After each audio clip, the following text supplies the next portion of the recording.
Yeah! Woo! Happy Thursday to those who celebrate. Big Rich, TD, Fletch with you on this fine Thursday morning. Extra fine, actually. Super fine. Really good Thursday morning. And you may be wondering why. Well, if you're a Padres fan or a Dodgers hater, which there are many living in the city limits and county limits of San Diego and Southern California in general. And they can be one and the same. Oh, they certainly can, TD. Last night was a whole boatload of fun. Especially that third inning, just watching the ball go over the fence, Los Angeles Dodgers have been eliminated in sweep fashion, 3-0 to the Arizona Diamondbacks, who await the winner of Phillies Braves for the NLCS. I'm joking. The D-backs are in the championship series, and the Dodgers have lost in consecutive years in the NLDS to the second-ranked NL West team. Bravo, Nicely done, boys in blue. Yeah. Love those Diamondbacks. Yeah. How many playoff wins did the Padres have this year? Yeah. Say it again? How many wins did the Padres have in the postseason this year? That would be 0. How many wins did the Dodgers have in the postseason this year? That is a shockingly the same number. That is 0. the same number. You think just 100 regular season wins. if I dressed up as someone choking for Halloween, Right. do you think people would be like, "Oh my gosh, the Dodgers! It's a cute costume." Imagine like there's no explanation. You're wearing like a white T-shirt, but you just walk around going, "Wait, hang on, wait, I'm not in character yet." You're like, "Oh, Dave Roberts! Dave Roberts! Oh, first inning Kershaw. So good. Your hair's short, so I said Dave Roberts, but like first inning Kershaw. Is it first inning Kershaw? Look, the Dodgers. Their fans make it so easy. I actually have nothing against Clayton Kershaw. Absolutely nothing. I think he is actually a great guy. I think he's a good person, family man. He's an easy guy to like and root for. Dave Roberts is a cancer survivor, one of the best managers in the game, like a good person, like a legit. He's actually a San Diegan. He lives in San Diego. He's a Solana Beach guy. Screw them both. Nope, I like them. I like the people. You know who I can't stand is the fans. Right. Because guess what? Every single person was writing underneath the when the what's it called? When the Diamondbacks made the postseason, when the Diamondbacks were headed to the NLDS against the Dodgers, the Dodgers official Twitter account leaned in. They're like, "See you soon, Diamondbacks." And so every single tweet under this, it was literally organization reposting organization. All of the Dodgers fans were like, sweep, broom emojis, all that stuff. 3-0. And then the Diamondbacks beat the Dodgers, and the handshake emoji is what they put out. See you next season, Dodgers. It was beautiful. It is perfect revenge. It is the way it is written. The Padres now, getting back to them for a moment. Why? Hang on. They have like the reverse of what the Dodgers have. So the Dodgers get to the postseason every year and choke. The Padres, for whatever reason, have an allergy to the postseason. We're not sure why. We're trying Claritin. We're trying Allegra D. We've gone There's a past shot or something. Yeah, we need to go see the what do they call it when you go in for? It's not dermatology. With the person It could be dermatology if you have ringworm. Yeah, it's true. We need a salve.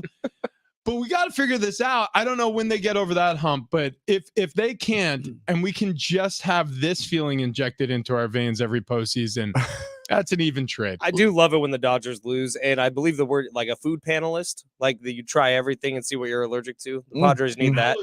An allergist was the word. Allergist, okay, that works too. But what would you rather have, like being a Padres fan this year or being a Dodgers fan this year? Because I follow a lot of Dodger fans on Twitter. A lot of them listen to this show. Ha, losers. But if you're waking up this morning and this feeling has to be worse than the long toothpick going into your toenail that the Padres season was.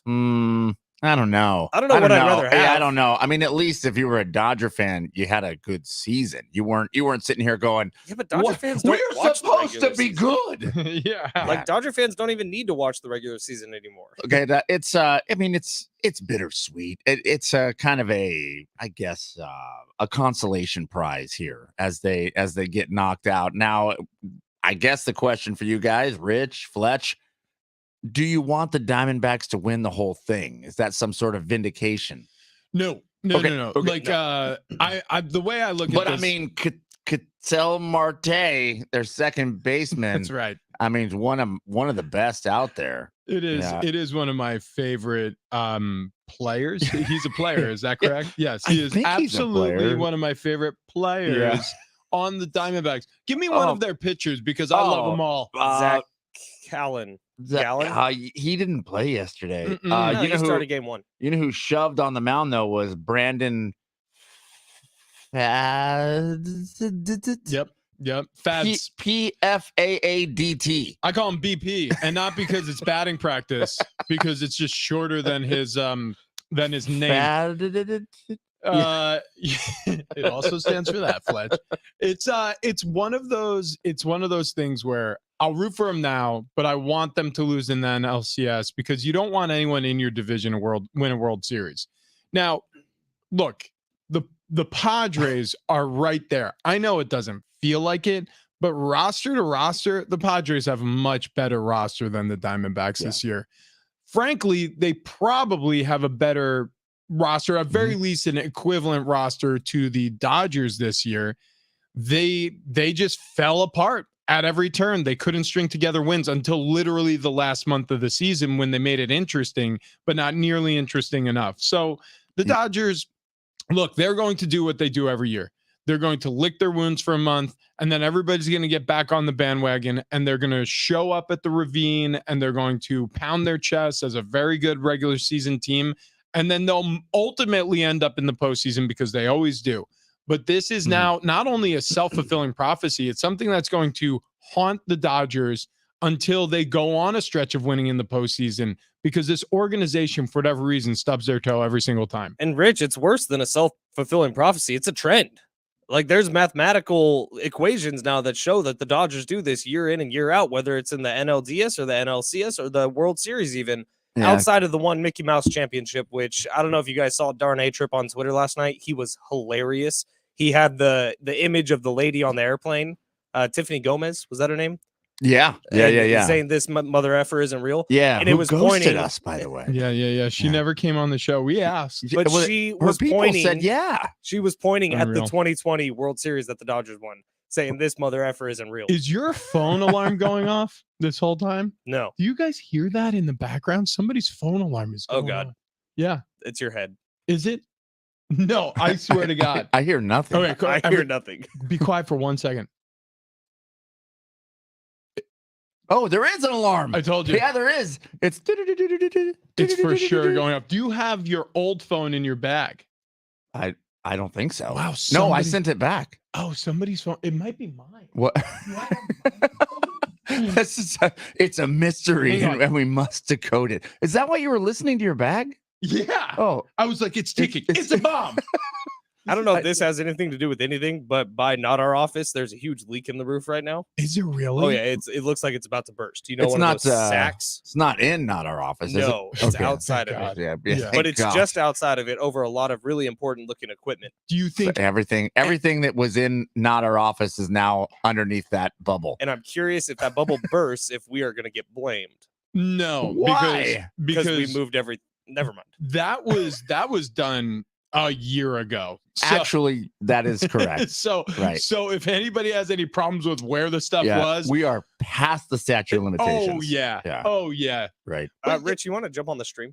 Oh yeah, I'm sure I do. I really do want to jump on this stream as soon as the mail app stops. How would a building leak be our fault? Oh no, not our fault, but our fault that the stuff is where it is. But should we buy a tarp? No, there's a trash can under it. That's not going to help when that bubble bursts. Well, it's like a water bed up on the second story, second floor. That ceiling bubble is a great analogy to the Dodgers season. It really is. Like just holding water until the postseason, then all of a sudden, boom! You have equipment that they need in Alabama here in San Diego. That's too wet to send. So we all know that Clayton Kershaw got lit up in Game 1, but the underrated storyline: Freddie Freeman, Mookie Betts combine 1 hit in the entire series. Not great. Yeah, not great. But tell you what, as a Padre fan, I know that feeling. Oh, yeah. Yeah, I mean, when your top guys they're supposed to produce aren't producing, it sucks. Well, yeah. Here's the thing. Going back to the question you asked, I think it's a good one. So 70470, start your message with team. If you want to answer this question too, what would you prefer?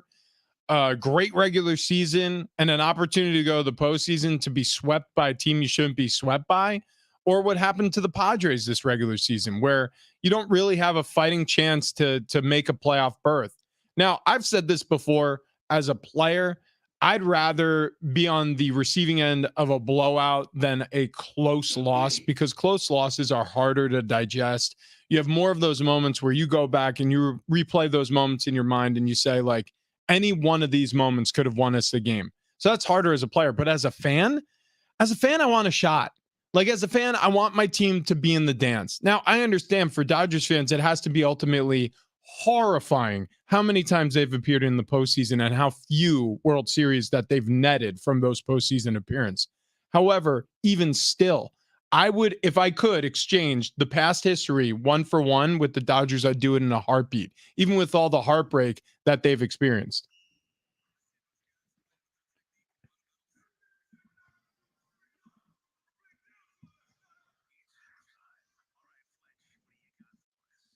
Rough morning, boys. Really rough morning. There was a winner for the Powerball, but it was not me.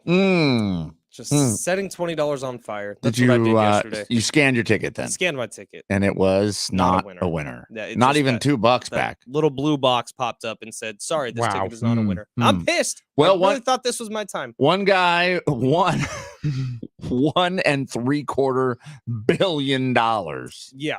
It's fine. That's 1.75 for those of you that don't do fractions. Like, I'll take it. I mean, I wish I would. I promise you this. If I won, I wouldn't be here right now. I'd be naked running around this building. I don't know. But that was not the only baseball game. You can still do that. Yeah, honestly. Celebrate the little things in life. Ben. Maybe someone will give me $1 billion to do that. Especially if you're naked. Exactly. Celebrate your health, So that wasn't the only baseball game on last night, though. That was definitely the sweetest. Have you guys seen the scene in South Park where Cartman's like, let me lick your tears, Scott. Let me lick your tears. That's how I feel about Dodger fans this morning. Good. It's like, I missed completely what you said. Just all of a sudden you were saying, let me lick your tears. That's from South Park. Phillies win 10-2. Bryce Harper, a couple home runs. Astros win 3-2 over the Twins. They finished that series. Dodgers lose to the Diamondbacks 2-4. But teams that won 100 games in the regular season, this is how they're doing in the postseason. Braves, 104 wins, down 2-1 to the Phillies. Orioles, 101 wins, swept in the ALDS. Dodgers, 100 wins, swept in the NLDS. And then the Chiefs are 10.5-point favorites against the Broncos tonight. Yikes. Yeah. Yeah. Chiefs 10.5-point favorites against the Broncos. Do you guys have any feeling at all the Broncos are going to hang with the Chiefs at all at any point in this game? Well, here's the deal. I think it would actually behoove Sean Payton at this point to get younger because this didn't take whatever this was that he attempted to do with Russell Wilson, which has looked better. Russell Wilson's stat have looked better this season than they have last year. But outside of that, ostensibly, this is a worse season than last year. I mean, it's objective record-wise. The feeling, I know there are some analysts out there who will defend Sean Payton and say, no, this is much better than last year. Yeah, but this is a bottom line business. So if Nathaniel Hackett was 2-3 through his first 5 games and Sean Payton's 1-4, and he's literally calling out Nathaniel Hackett as one of the worst coaches in NFL history, which you could argue he was. That was a complete train wreck of a season. Well, Sean, sorry. Act 2 for the Denver Broncos since Russ has been in town hasn't looked much better, just in terms of bottom lines. Now, if he gets the green light to be a part of the rebuild, which I'm assuming he will. I mean, the Waltons have endless money. So if they want to fire him, they can. But if he gets the green light, which I assume he will, it's not really going to benefit them to win very much, because you ship off Patrick Surtain if they can in trade, or Russell Wilson if it's possible to package him up and send him somewhere, or Garrett Bowles, their standout offensive lineman. There's a couple of guys that other teams in the NFL on the Denver Broncos who would be interested in trade, and you just blow this thing up and start from scratch in Denver with Sean Payton. I thought they would have already started that process after last week. I think Surtain may be the one that hangs around. The offense gets gutted, and yeah, they get younger. Look, as far as Sean Payton goes, trying to fix Russell Wilson, if you're comparing this season's numbers to last season's numbers, Russell Wilson is much better. Yeah. I mean, much better. All these losses are not all on Russell Wilson. The offense has scored at least some points. Last season, they couldn't get a touchdown to save their life. Now the offense is putting up 20 plus a game, I think is fair to say. But the defense, which was great last year, is terrible this year. Terrible. TD, they gave up 70 points in a game. Yeah, they did do that. Weird. But also, and what was crazy is they didn't score 71, so they lost. I mean, and it happens. I do have a weird feeling about tonight's game, though. Like, for some reason, I feel like the Broncos are going to come in and at least make this a game. I was asked what I would do on this betting line. I said, I'm not touching it, because 10.5 feels like too many points for a primetime game. Broncos needing something. Like Rich always says, players aren't going to quit. Like, even though it would benefit the team to lose tonight, the other thing is it's on primetime. And Albert Breer, I was listening to earlier, he talked about how primetime games sometimes feel like two games in the public eye. Like, and if you lose bad, it's like you lost really bad twice in a row. So I'm thinking that the Broncos put up a little bit of a fight. I would not touch this line with a 10-foot pole. I got a feeling the Chiefs score 14 on defense. So I don't. Patrick Mahomes doesn't have to do too much at that point. I mean, said the offense isn't the problem. I don't think they are the problem. I'm just saying that Russell Wilson has been making mistakes. However, his numbers have been better from last season. So if you're looking at Sean Payton, is he fixing Russell Wilson?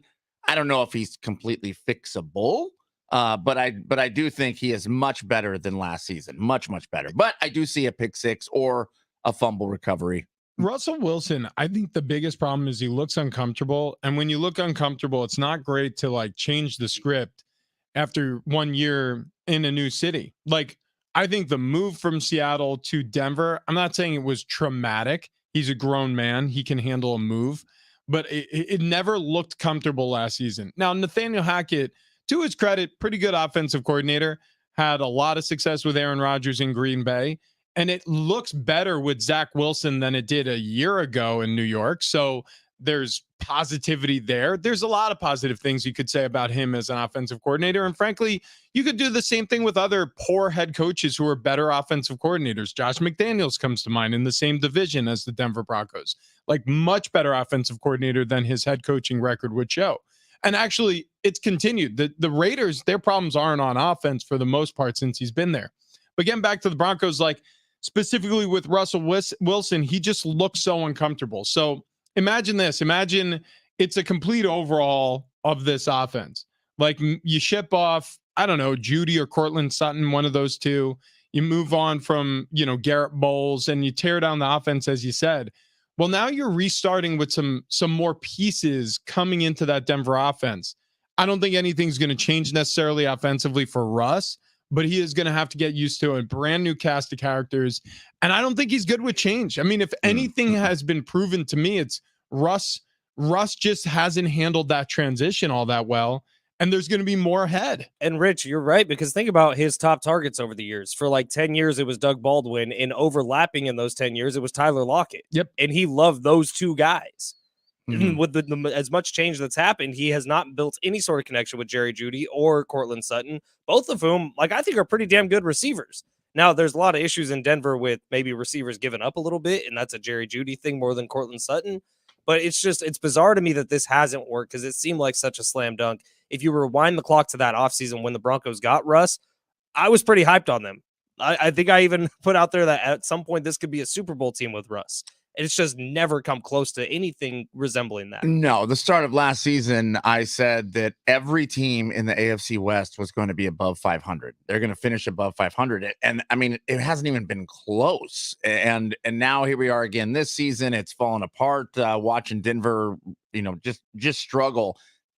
Russell Wilson is not the answer at this point. Russell Wilson is all right. How do we triage this to limp through another season or two, so then we can say goodbye? We're all done. We paid the amount. You look at this year's draft. I mean, it's not just Caleb Williams. That's the one we all talk about. But Drake May is in this draft. He could be really good at the NFL level. And imagine him sitting behind Russ for a year, even though Russ sucks right now. He's still probably a good teacher, I would like to think, right? Yeah. He has enough experience. Yeah, I mean, Sierra can show people how to dance. They can also show people how to do TikToks, bathroom renovations. Yeah. Oh my gosh. Subway reads. I think overall, like his biggest problem since he's been in Denver is that stuff is like on the field obviously has been a struggle, but like getting control of the narrative. Like I just don't look at Russ as like a human. That's a weird thing to say about like robot. That, yeah, exactly. He seems like he's pretending to be what people think a starting quarterback should sound like, act like, be like, or like what a star athlete should act like, be like, sound like all those Kobe clips that still circulate now after his passing, where he's talking like a maniac. Like he's talking like, I'm in the gym at 3 a.m. and then I go home for breakfast, and then I get back there and I do a 2 a day before most of my opponents wake up, because I want to make sure while they're sleeping, I'm getting better. And he has this steely glare in his eyes, and there is no faking it. It's authentic. Like that. Yes. Yeah. Well, yes. I mean, Russell Wilson on a plane doing high kicks, high steps. And we all laughed at it. Well, but that's my point is like, he's trying to be Kobe. Just try to be Russ. You're a goofy dude. You have a weird sensibility to you. Guess what? Kirk Cousins, if he tries to be Kobe Bryant, he's going to sound like an idiot, right? So Russ, my advice to you is be more like Kirk. If you're going to try to copy someone, be like Kirk Cousins. Just own the fact that you're like kind of a goofy dad. I wear my polos buttoned all the way to the top button. And you know what? Sometimes I'll be danged. I like to mow the lawn barefoot. I know it's dangerous, but shoot, I'll take chances, man. That would be likable. The problem is you can go do your high stepping up and down the aisle of the airplane as you're on your way to an away game. It doesn't matter. Great. Go make yourself better. But if you tell people about it, if you're trying to cast shade upon the rest of your teammates, then you're an a-hole. Yeah.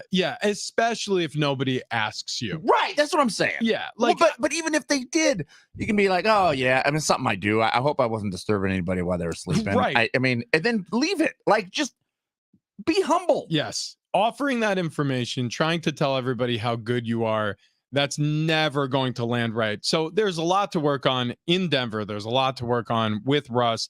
I don't know if Sean Payton is going to be able to save the situation. And frankly, when you have Drew Brees, it makes you a better coach. So Sean Payton, the reason why we know his name and we think of Sean Payton the way we do is because of Drew Brees. Same with Bill Belichick. For 20 years of dominance, he was arm in arm with the greatest football player to ever play in the NFL, ever. Now look how it looks. They're talking about firing Bill Belichick. So we'll see what happens in Denver. Okay. We'll see what happens over the next 30 days because we are halfway through what's called the reduction phase with SD fat loss. If you are unfamiliar with SD fat loss, by the end of this minute, you're going to be much more familiar. I was 301 pounds 4 weeks and 3 days ago. I am now 267 pounds. I've lost 34 pounds with SD fat loss. Check out sdfatloss.com or go to 858-call-858-665-3211 to find out how I did it. I'm not counting points or calories. I'm not eating prepackaged meals. There's no hormones, no drugs, no injections. I'm not even exercising. In fact, they asked me not to during the reduction phase. They said, hey, just let's wind back on that. Let's lock in the diet. And it's worked. It's worked for me. Travis has lost over 25. Ben's lost over 25 pounds as well. I mean, as a show, we're down nearly 100 pounds cumulatively. Like, this works.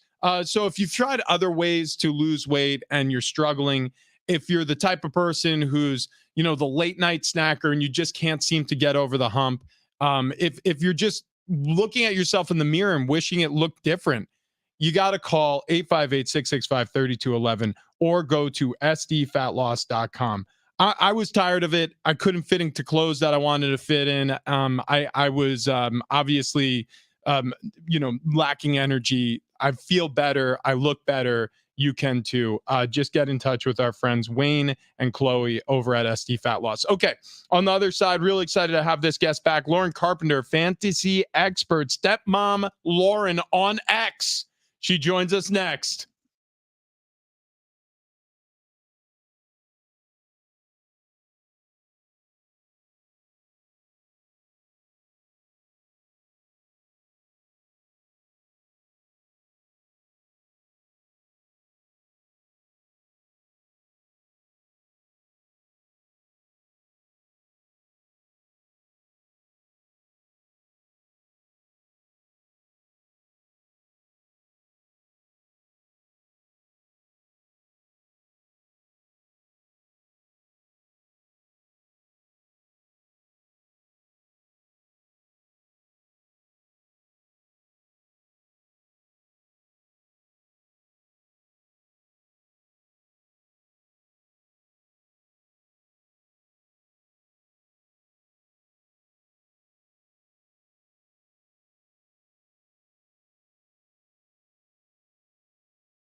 This update is presented by Mercedes-Benz. Starting off in Major League Baseball's postseason, while it still stings the Padres aren't in it, San Diegans got a little relief yesterday as the Dodgers get swept by the Cardinals in the National League Division Series. Dodgers outscored 19-6 in the series. Dodgers stars Mookie Betts and Freddie Freeman went just 1 for 21. Astros advanced yesterday as well, heading to another ALCS. Phillies take a 2-1 series lead over the Braves. And in the NFL, Chiefs host the Broncos tonight at Arrowhead Stadium. Chiefs 10.5-point favorites in the game that kicks off week 6. If you want to set your fantasy football lineup, Lauren Carpenter coming up next will do just that. The fully electric EQS sedan from Mercedes-Benz is innovation on a magnificent scale, available with the epic 56-inch touch-sensitive hyperscreen. The vehicle is all electric. The feeling is all Mercedes. Learn more at mbusa.com/EQS.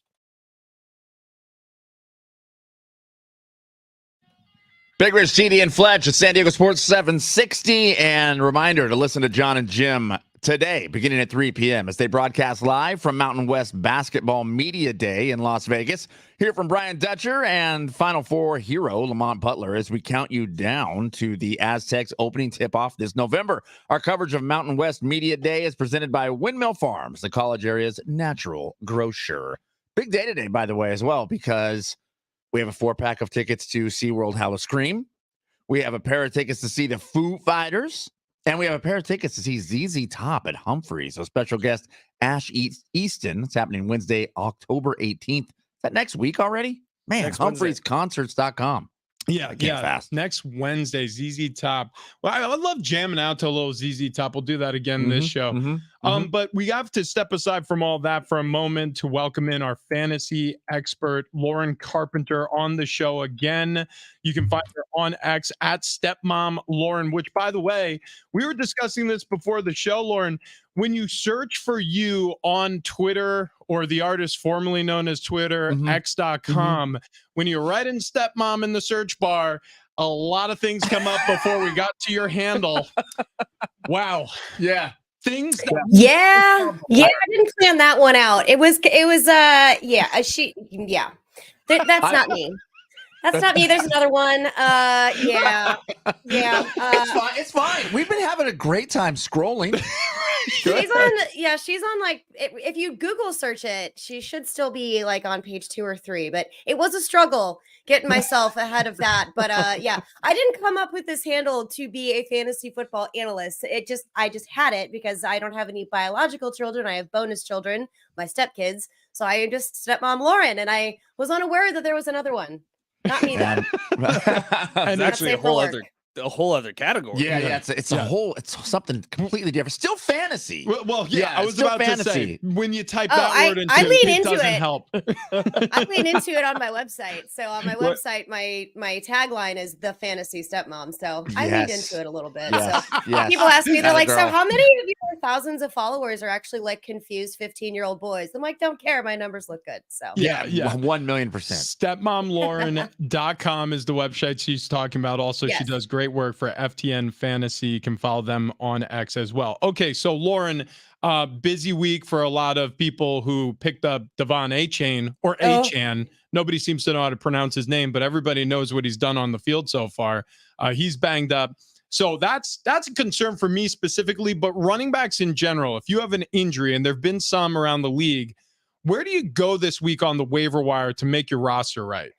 There's a couple places you can go. I've decided I hate injured reserve. I hate injuries. This week was devastating. It was like every time I looked at my phone, it's like possibly on injured reserve. Oh, on injured reserve. I'm like, is anybody left? Like, this is ridiculous. Oh, anyway, that's just my rant for the moment. Okay, couple places you can go. If you are the James Conner manager, or even if you're not, Amari DiMercato looked really good for the Arizona Cardinals. Likely not even rostered. He may have been picked up, but it's not a name that a lot of people are familiar with. So I do like Amari DiMercato for the Cardinals. The other option you can do too, two things. They're just things. They're creatures, specimens for the Dolphins. You can take a look at Salvon Ahmed, who's still on the roster, but also Jeff Wilson Jr. is coming off of IR. He opened up his 21-day practice window, which means they're reunited and it feels so good. And who I'm talking about is Mike McDaniel and Jeff Wilson Jr. They have some pretty rich, see what I did there, Rich? Pretty rich history over with the 49ers with Mike McDaniel when he was the offensive coordinator. So I do like that one. Another one too, which is annoying because I am in love with King Henry, but Tyjae Spears has become very, very fantasy relevant. He has left the fantasy annoying zone and has become fantasy relevant. In fact, he has had over 50% of the snaps in the last, I think, 3 weeks. And in fact, I think in week 3, he snapped Derrick Henry by like 20%. It was ridiculous. So Tyjae Spears is another option you can have. Not only is he a viable starter, but he's a fantastic insurance policy. God forbid, not going to let anything happen to Derrick Henry. Lauren, Justin Jefferson on IR as well. He's out for 4 weeks. Let me get my tissues. What? I know. It's awful. And then, but there's been some rumblings of maybe use him to trade some pieces around. Is that a good idea, or should people just leave him on the bench until he's back? Well, this is a sticky situation. Whenever you're coming for a trade, remember, you always want to trade at the highest peak. Buy low, sell high. That's same how stocks work, is the same way trades work. So right now, he's going to be unusable for the next 4 weeks. So are you really going to get the best return on investment? However, if you are desperate, he is a piece that has a tremendous name value. So you will be able to get some really good pieces back in return if you're desperate. I, on one hand, would not do that. I would hold on Justin Jefferson unless you are getting a ridiculous return. I would go ahead and hold on to him. But on the Vikings side of it too, if you are dealing with the Justin Jefferson injury, take a look at KJ Osborne. I think he's rostered in about 50% of leagues, but don't forget about him. Everyone wants to talk about Jordan Addison and how amazing he is. I get it, but KJ Osborne is very familiar with this offense. TJ Hawkinson's going to be a huge one. I know he's a tight end position, but that's just going to uptick his volume as well. And please stop with Colt McCoy being the next starting quarterback for the Minnesota Vikings. I can't. No mas. Well, speaking of quarterbacks, Lauren, fantasy owners that had Anthony Richardson with the Colts are obviously stumbling and bumbling today, especially in more shallow leagues. Anyone streaming that you see on the waiver wire for a quarterback position that people could pick up, even if it's just for this week? Yo, absolutely. And let's just stay right there with the Colts. I need a mullet and I need a mustache because it is Minshew mania, everybody. This is going to be a wonderful revenge narrative for him as well. Gardner Minshew, man. Like, this is great. And it's also great for Michael Pittman.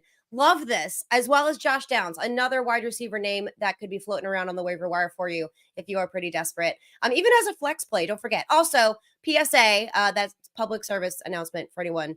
Do not start any Thursday night players in your flex. Please move them to their positional spots on the roster. Do not put them in your flex because it's a long time from now until Sunday morning.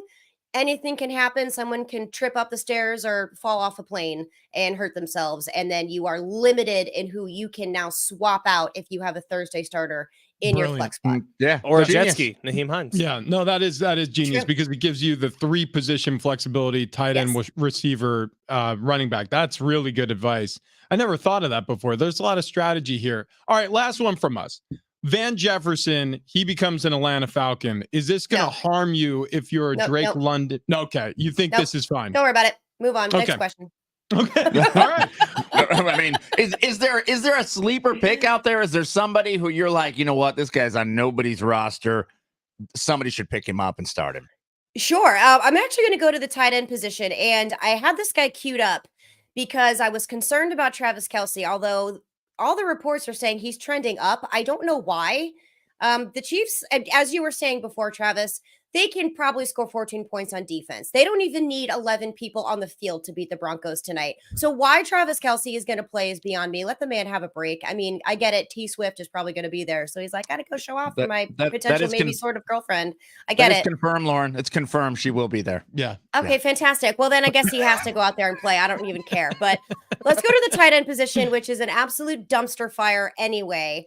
But the Jets are playing the Eagles, and the Eagles are actually pretty weak against tight ends. They are ranked 22nd against the position. They've allowed, I believe, over 250 yards to tight ends. And Zach Wilson has created some chemistry with Tyler Conklin, who I believe is rostered in about 12 to 15% of leagues out there. So if you need, it's not only a sleeper pick. I wouldn't put this guy in your flex, but if you need some help at the tight end position, which we all do, unless you have the big names, pick up Tyler Conklin. And if you're not really in a position where you need to pick up a tight end, check him out in DFS because I think he might have a pretty good game against the Eagles. Awesome stuff as always. We love having you on the show, and this was a fantastic visit with you, Lauren. Yep. We'll do it again really soon. Really soon. Yeah, Thank you Yeah, for I your hope so. time. You said really soon last time, and I was like, all right, my food Okay, tastes wait, bland. You never call. You never write. Whoa, Yeah, whoa, we didn't want whoa. to overstep. Hang on. Yeah, that was Oh, an I'm us sorry. thing. You don't want That- to overstep. Here's my believing you face. Hang on. Okay, she seems pissed. Yeah. All right, hang on. All right, what are you doing at 8:30 this morning? Yeah, we're gonna have you back on in 2 hours. No, here's an idea. Will you come back on, say, same time next Thursday? Yes, I'm here. I'm here for you. It's on. It's Done. on. It's There we great. go. I Guess also what? See, this noticed. is actually called in advance, Rich, instead of like 11 p.m. at night. And you're like, hey, can you hop on tomorrow morning at 9:30 a.m.? Like, I'm in bed. Lauren, So by the time I see it, it's 10. And I'm like, no. Like, I Lauren, can't do it. don't hate the player, hate the game. Yeah, listen, that was just a you up. Yeah, hey, you up? No, legitimately, you're the best we've had, and we would love to have you back next Thursday, 6:30. Can we lock it in? Can we lock it in? Let's lock it in. Go on. I'm It's done. here for that. There it It's is. done. All right. In It's the done. meantime, at Stepmom Lauren on Twitter or X, if you want any fantasy questions, lob them her way. And we are now requiring you to respond to our listeners, Yeah. Lauren. Yeah, Yeah, so there you go. we'll also bring wine for Thursday morning after your Wednesday night. Yeah. Don't you do Champagne, wi- please. Champagne. Champagne's Okay, fine. whoa, And we'll whoa, figure it whoa. out. She lives in New York, dude. That's all champagne there. Oh, I live in of course. Ben, what do you Of know course. about Wait, New wait. York? It's an Italian thing. No, it is not an Italian. All right, listen, Lauren, Hey, Lauren, I'm sorry thank for you. our friend. We gotta go, and so do Oh, you. well, then Yeah, it's don't gonna worry. When he be starts talking Halloween nails. Dynasty again, I'll make fun of him. The Halloween nails. Yeah, the Halloween nails. Boom! Look at that. Whoa. Yeah, I got skulls on there. I can't see what the other thing is, but I see. Yeah, me skulls. neither. It's just like pink with random stuff on it. It's like, Thank you, Lauren. bye, guys. There she goes, Lauren Carpenter, our new fantasy expert. She's gonna be joining us every single week. It's official, and she doesn't even know that yet. Nope, she doesn't. But we're gonna Don't tell her next week. Yeah, because we're an item now. yeah.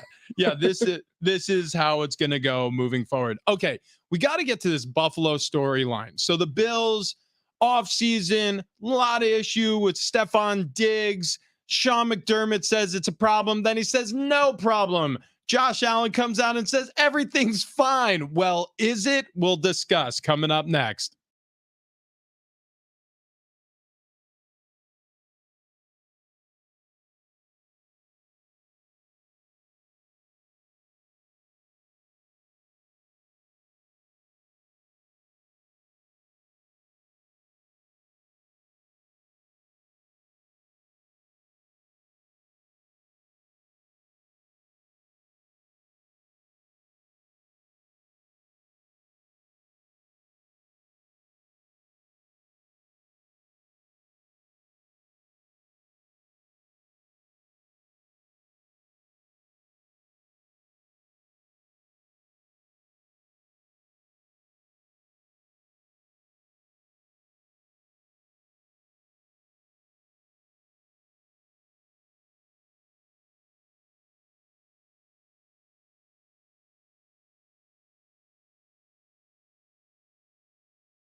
We've been told it's all overblown, but are there really no problems in Buffalo? We'll discuss next.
We have all the tools. We have all the tools here. Tools. We got the talent. We got the technology.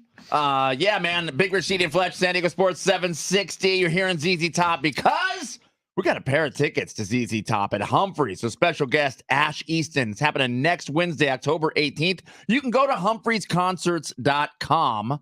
That's plural, by the way. Humphreyconcerts.com if you want to buy tickets. But if you want to win them, you keep it locked here. I love it. In like 5 minutes? Yeah, I'm liking that. Maybe hang in there for like 5 because we're thinking 6:55 might be a good time to call. But I mean, it might be a couple minutes before. Yeah, we may spring it on you. Oh, that's a good point. Yeah. Don't know. Ooh, it's a mousetrap and it's wide open. Yeah, snap it down in your little tails. All right, here goes. Just because it happened in London doesn't mean it didn't happen. This is the advice that I would give to everybody who's coming out in defense of Stephon Diggs' actions on the sideline, slamming down the tablet computer whatever it is, the Microsoft Surface tablet, whatever they use in the NFL, whoever their sponsor is, because he's obviously upset with his usage. Look, whenever a receiver is pouting on purpose out loud, making a scene of himself, you can guarantee it's because he's not getting targeted as many times in that game or overall so far. Right. Yeah. I agree. I just, as we were told, everything's overblown. There's no problems there.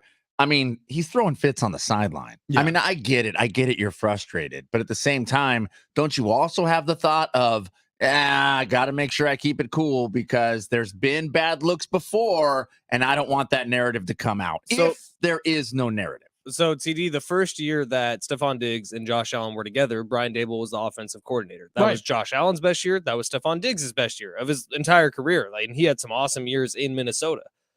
Now Brian Daboll's been gone. Ken Dorsey has been there. And you remember the scene last year with Ken Dorsey in the offensive coordinator booth doing the opposite of the Matt Canada, where he was literally throwing tablets, throwing cups, losing his effing mind. Mm-hmm. Things aren't going well because there's some sort of disconnect between the offensive coordinator and the quarterback and the wide receiver. I don't know what it is. something's off. However, having said that, when you look at his targets, his receptions, his yards, his TDs this year, he's outpacing every other skill position player on the Buffalo Bills. He has 50 targets. He has 39 catches, 520 yards. He has 5 touchdowns, more than anybody has caught for a rush for this season. But what's the other thing we know about Stephon Diggs? Remember the playoff game in Minnesota where he stood on the sideline and watched as I think it was the Eagles celebrate? I think it was the Eagles. I'm not positive. But he is the ultra competitor. And when the team is losing and he feels like he's not getting his, that's when it's really bad. You know, the other thing about this is you got to remember environment matters. When you are, and he is, coming up on a contract and you start thinking to yourself like, okay, do I want to live for the rest of my career? And he's a young guy in Buffalo. Like, do I really want to do this? They're either A, going to have to pay him an insane amount of money, or B, he's going to have to want to play with Josh Allen. I don't necessarily think either are going to happen. I don't think he's going to be convinced suddenly like Josh Allen's the only quarterback I could play for in this league. He's already played for one other and had a tremendous amount of success. And frankly, I don't know if the Buffalo Bills are going to part with another bajillion-dollar contract to keep him in-house because he's been a little bit of a headache, similar to the end of his time in Minnesota. Gosh dang it, he's going to the Chiefs too. Justin Jefferson and Stephon Diggs. Okay. So I don't see both of them on the team because of Stephon Diggs' headspace, but I mean, that'd be fun to watch. However, what about Justin Jefferson to the Bills? I could see it. And then Stephon Diggs over to the That Chiefs. would really piss him off. Yeah. Oh, without a doubt. Well, isn't that interesting? It's just like the Vikings become the Bills feeder team in terms of their star receivers. Like if only Dalvin Cook would have signed there. As soon as what's his name, Jefferson starts to fade too or stomp his feet in Buffalo, all of a sudden the Bills are like, just wait. The Vikings will start to spiral and we will capitalize again. Yeah, that Jordan Addison rookie is looking pretty good too. You know what? Why don't you send him over here? So this Diggs contract was signed in 2022. It was a 4-year extension at the time. So like we're getting toward the end of the second year of this contract. That's when contract extension starts. That's when people, or I should say players, want to get broke off again. And so it feels like the setup is in. He's going to be wanting to go back to the negotiation table. I love this band so much. Same. I'm so glad they're going to be in town in less than a week. Should I go for a ZZ Top beard this winter? 1,000,000% yes. Do you think you can grow out a ZZ Top beard in one winter? At some point with my beard, it starts going this way instead of this way. Oh, you get the chops. No, it just starts getting wider. Like like you're a Civil War soldier. But it'll drop eventually. Eventually, it takes work though. You need like beard oil. You need like different. We could get that. A beard relaxer. You need stuff to like manicure it. Yeah, nurture it, and emphasize the man. Dude, when you win Powerball, I'll be your beard brusher. Oh my God. Well, I'm shocked you didn't win. Rich, by I the way. forgot about it. I'm shocked. Yeah. Wait. Oh, did you forget about Powerball? Yeah, I did. Okay, good. So I wasn't the only one on that text thread. Dude, I would have totally won if I would have bought tickets. I'm just saying, our chances went from 10, which I bought 10. Yeah. Which could have been 30. I know. To 10. We both forgot. Yeah. You said something about it, and I literally texted, wait, what time's the drawing? And then I thought, it doesn't matter. I'm not leaving my house. I think I asked when I read, I'm like, is today tomorrow? God, I need sleep. And I just... Well, we're clearing the lines right now. So if you called in, boom, the lines are cleared, and we need caller number 1.77 billion. Oh, no. 7. Caller number 7, you're going to go see ZZ Top at Humphreys. Hang on, let me find the read. At Humphreys with special guest Ash Easton. It's happening next Wednesday, October 18th. HumphreysConcerts.com is where you go if you want to buy them. But caller number 7, you're going to see ZZ Top. All right. How is Taylor Swift going to save all of the knees and ankles in the NFL? Ew. That's next.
Hour 2, Big Rich, TD, and Fletch. This update presented by Mercedes-Benz. Starting off in the MLB postseason, while it still stings the Padres aren't in it, the San Diegans got a little relief yesterday. The Dodgers get swept by the Diamondbacks in the National League Divisional Series. Dodgers outscored 19-6.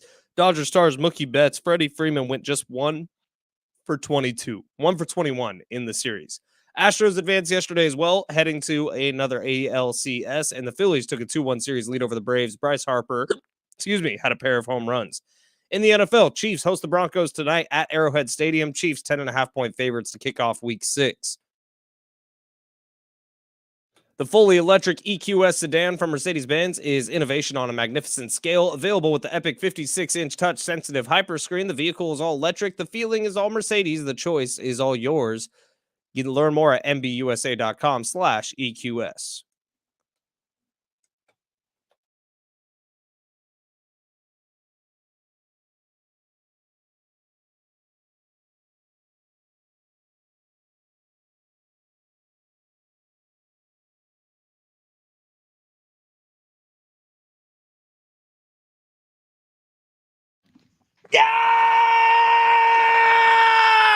Yeah! Woo! Happy Thursday to those who celebrate. We are now elevated. Woo! Yeah. Okay, so we've been complaining about the coffee here at iHeart San Diego for a couple of days now. And it's not because of the coffee grinds. We realized it was because of user error. Wow. Too much water. People Too do much not. water. Yeah, that's right. You need the correct ratio. I think it's something like 2 tablespoons of grounds to every cup of coffee that you brew. That is actually correct. Is that accurate? Okay. Yeah. So, I mean, that's just off the top of my head, maybe from reading Folgers cans growing up, but that's the way it's supposed to be done. You could read growing up? I could. Now, Ben was locked in a basement for years and years and years. He was nonverbal Wait, until me? 11 years old. Yeah. And they refused to allow him to read or write. And when he was freed by Keith and Angela, they said, this boy one day will make us proud on the airwaves. And so they taught him language. And it was a real coming of age story. It was all going real well until the Hardwood and Balls Classic. Now they haven't talked to me since. That's a good point. Really? They're very disappointed. Yeah. They thought it was building towards something very special. And then they haven't, they've ghosted him since. It's unfortunate. Where'd you grow up again? Merced. He was like the catcher of the rye in Merced. Just a guy out It's there. like a perfectly normal town. It just has 80,000 people in it instead of like 3.5 million. Yeah. No big deal. Yeah, that's cool. The Yeah. town I grew up in had like, I don't know, maybe 1,500. Is that true? Yeah. Oh my God. How many stoplights did you have? We didn't have any stuff. How many chickens?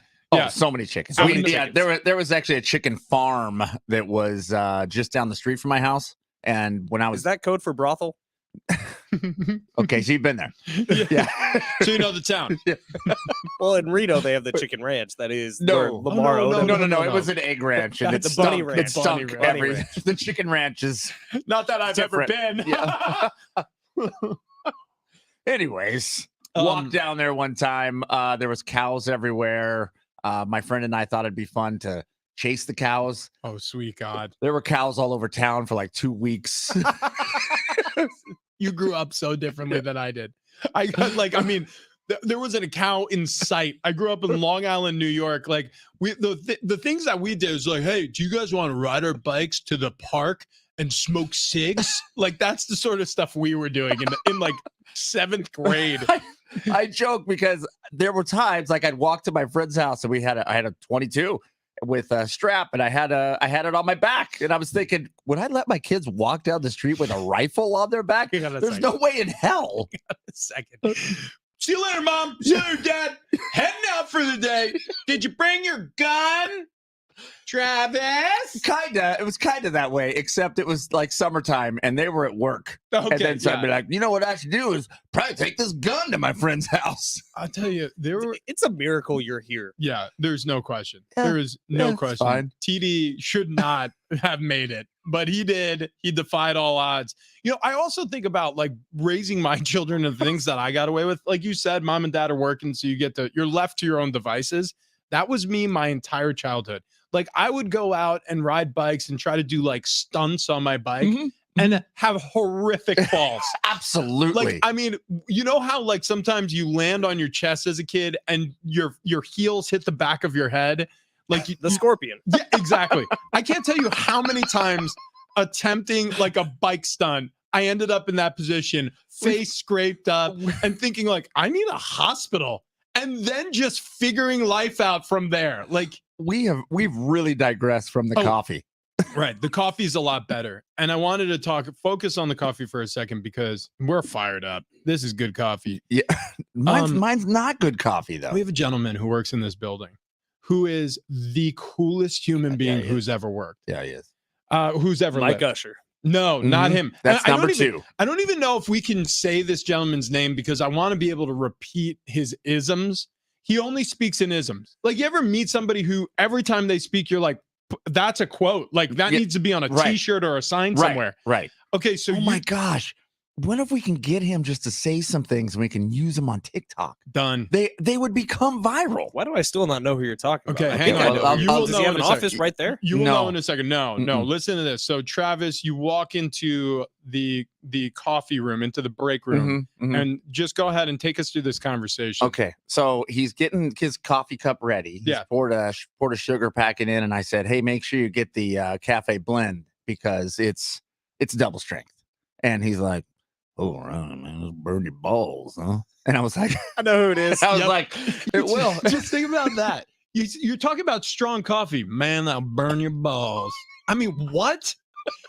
I mean, it's so perfect. Right. And then I got the wrong cafe blend. It was apparently left over from yesterday because the one that you had just made was still on the coffee pot. Right. So I'm like, brewed. I'm like, oh, wait, this can't be it. This one's cold. And then I took a sip and I said, and old. Cold and old, man. That's how I describe ex-wives. I was like,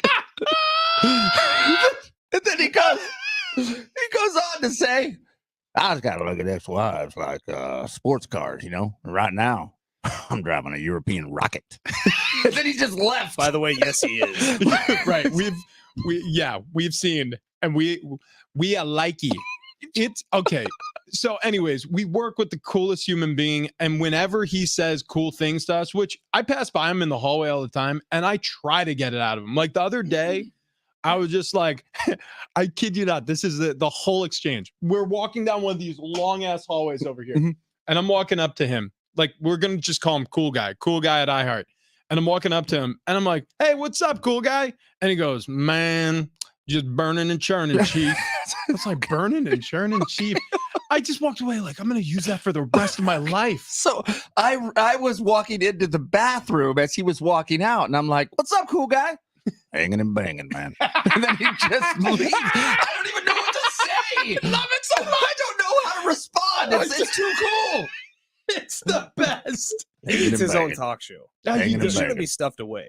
No. Yeah, he like hides in his little cave here at iHeart San Which is Diego. the coolest office that's in this building. I have never walked in there, honestly, because I'm afraid of like, I don't know. Dude, like, so he like should I redid take the my whole shirt off, or he redid the whole thing a couple years ago Yeah. and then went around the building inviting people, and he did it in a really cool way.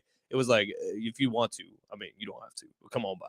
And it's like he has all this badass memorabilia up all over the place. Sweet. It's perfectly organized. Like the tattoos help everything. I don't. Yeah. Yeah, you want to come on by? I'm spinning the stacks of wax down to the labels,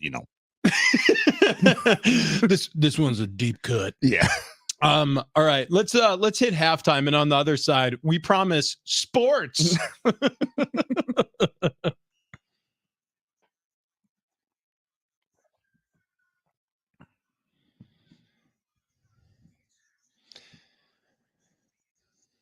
Well, I got the Phillies blasting the Braves last night, 10-2 in their NLDS series in Philadelphia last night. Phillies have the 2-1 lead over Atlanta for now. Houston, Bryce Harper, a couple homers. Yeah, a couple homers. Playoff Bryce is here.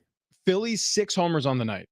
Bryce wanted revenge. Stared down Arcia the entire way around the bases. Like, even after he turned from second base, he was still looking over his shoulder. A lot of bad blood there. What's that stat? It's 100 plate appearances, 14 home runs, and a 640 or higher slugging in the postseason. There's 2 people who've ever done it. It's him and the Babe. Him and Babe Ruth. That's it. That's it. I saw that stat last night as well. The Houston Astros bested the Minnesota Twins 3-2 last night in their ALDS battle. Houston wins that series 3-1, advanced to the ALCS to face the Rangers, and the Dodgers lose.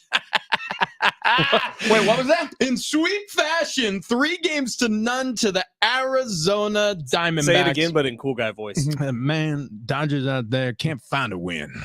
Can't buy a bucket. No. 4-2 win over LA puts the D-backs in the NLCS. They'll face the winner of Phillies Braves, which could be over tonight. Phillies and Braves rematch in Philadelphia, first pitch at 5 p.m. And we've got Chiefs Broncos on Thursday Night Football kickoff at 5 p.m. And speaking of the Chiefs, the Kelsey brothers have a podcast called New Heights, which has reached new heights with all their Swiftie subscribers now since Taylor and Travis have coupled. I mentioned it before the break. Taylor Swift is going to save all the knees and ankles in the NFL, and I'll tell you how. So Taylor Swift and her minions have gone on the offensive. It's all a hoax. Travis Kelsey. Wait, okay, go ahead. Go ahead, Rich. Yeah, sorry. Travis Kelsey. He sprained his ankle in Minnesota.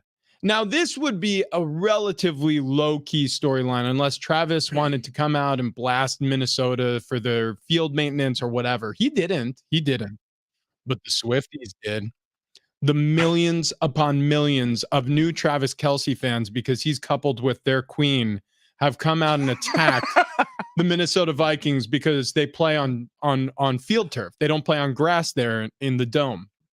And so as a result, obviously, this came up on the podcast because it's in the zeitgeist and they want to lean into the spotlight that they're in now, Jason and Travis.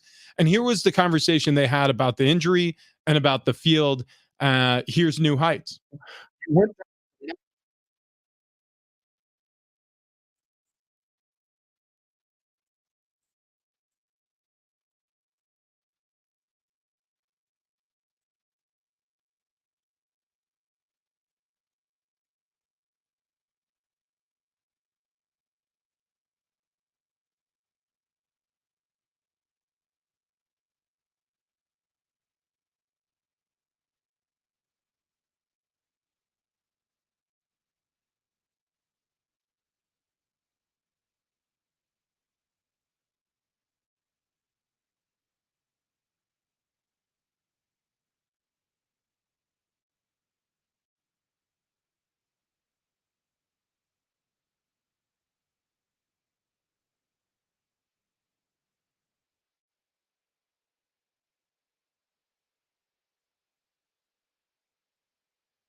He's not wrong. Yeah, he's not wrong. Especially here in California, especially when that operation was underground for a long time. Hydroponics is a thing. Indoor pop barns, underground pop barns is a thing. And the NFL is making more money than the cartels. Right. The NFL can afford it. Their money's on the books. Well, no, it's not. It's a nonprofit, Ben. We have no idea how much money the NFL makes. So they can afford it, trust me. Non-profit. Yeah. Oh, well, everybody knows that. Nobody's getting rich in the NFL, Ben. They're sharing the wealth, and they're doing it. You're right. Very charitable organization. Dude, they're doing it fairly. Not non-profit. How just could means... you? Those NFL owners, many of them are really struggling with these gas prices, just like all of us. Right. They're drivers when they have to fill up. But also, the better point, other than the pop barns and everything, we have indoor stadiums with grass. Yeah. The two of them, to my knowledge, we have Las Vegas and Arizona. Now, both of those are the Rolly method, but there's college stadiums too, I want to say, that do the lowering of the green lights or the UV lights. I feel like that would be the easiest retrofit to a dome. Yeah, you can't really slice it in half and make it able to roll the grass outside, but you could install those lights that literally lower down to where they're like 7 or 8 inches above the field. I don't think there's any college stations or stadiums, that do it. I think the there's only a couple of them. I think they're all overseas soccer stadiums. I'm not 100%. But you're right. That is the exact mechanism they use. They lower a giant, and I mean giant, whatever you want to call it, scaffolding platform of lights that comes down, and it just roasts the grass for a week, and they water it. They'll lift it and lower it and water. And then when game time comes, they just raise it to the rafters. They turn on their normal stadium lights and they play football or soccer on those fields. It doesn't even feel like they would have to lower lights, other than I'm sure that they're lowered so they don't disturb anybody else inside the stadium. If you put UV lights in the stadium, you would just have to be like, UV lights are on from midnight to 6 a.m. You can't go in the stadium. It's cost savings. So if you lower them on a winch, you need less lights than if they're all the way above. So it actually is a way to save some money. But I mean, save money. Look, the point is, if you did that, if you put that in every NFL stadium across the league, you might end up spending, say, I don't know, $300 million. Like I'm saying, that's a lot of money. But $300 million? Are we really kidding ourselves? Like the league can't afford $300 million to stop this? Water is though, Rich. And the NFL's going to make that tonight. Yeah. One game. By the way, this throws a wrench in your this is fake Taylor Swift, Travis Kelce dating theory. Why? Because why would the NFL want the Swifties to come out and say, we want rid of artificial turf? Well, I think that's not even the Swift. That's Jason Kelce. No, one of the more respected people amongst the NFL. The Swifties are the one who they are mounting the fight here. Look, it's been mounted. It's been going on all offseason. You're damn right. It's been mounted. LeVar Arrington has been doing live reads for the new turf companies. Doesn't matter. Like to expel turf. Doesn't matter. Doesn't matter. The needle hasn't moved. The needle has not moved. And now Travis Kelce, NFL owners don't want to spend the money. Oh, they don't care about the Swifties. It's only been a week. No. They do care about the Swifties. They do. See, that's where you're wrong, because they want that money, love that money. So, do your wives watch the Andy Cohen show on Bravo? No, it's his talk show where he talks about all the different Bravo shows. Yeah, watch what happens live. He had a guest on yesterday, or it may have been earlier in the week. But she was saying that the Travis Kelce Taylor Swift thing is an absolute hoax. Like, that's the Bravo celebrities. If anyone's going to know, they know. I don't. Why would that be? Because they know Taylor Swift. I don't think I would. But I don't think they know Taylor Swift. Yeah, I don't think I would turn to like made up celebrities for my celebrity gossip news. But I will say this. I do think that there is a growing concern amongst players, like you said, Jason Kelce, one of the most informed and reasonable players, and respected amongst other players. Yeah, that's the big thing. Well, and amongst the union, like, when certain players talk, it's like, well, I mean, it's not going to resonate. He can move the needle on that side of the thing. I here's the way I look at it. If you're the NFL and you have this issue, even if this is okay, when you're watching a movie, everybody's chasing after the crystal skull in an Indiana Jones movie. Do we as moviegoers care about the crystal skull? You had to pick the worst Indiana Jones movie? Well, hang on, but just follow me here. I'm saying no, we care about Indiana Jones. We care about Indiana Jones. We care about the players. We care about the people acting. That's the MacGuffin.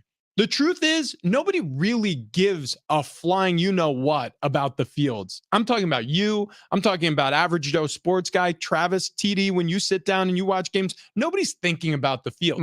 But because the players that you care about this thing, the MacGuffin. It's literally a word that's used in filmmaking, because nobody should care about the crystal skull. Nobody should care about the golden map. Nobody should care about the pyramid that they need to rush to, or the Declaration of Independence that Nick Cage seems to want to steal. Nobody really cares. They care about Nick Cage. They care about Shia LaBeouf. Maybe they don't care about Shia. The point is, God, I liked him.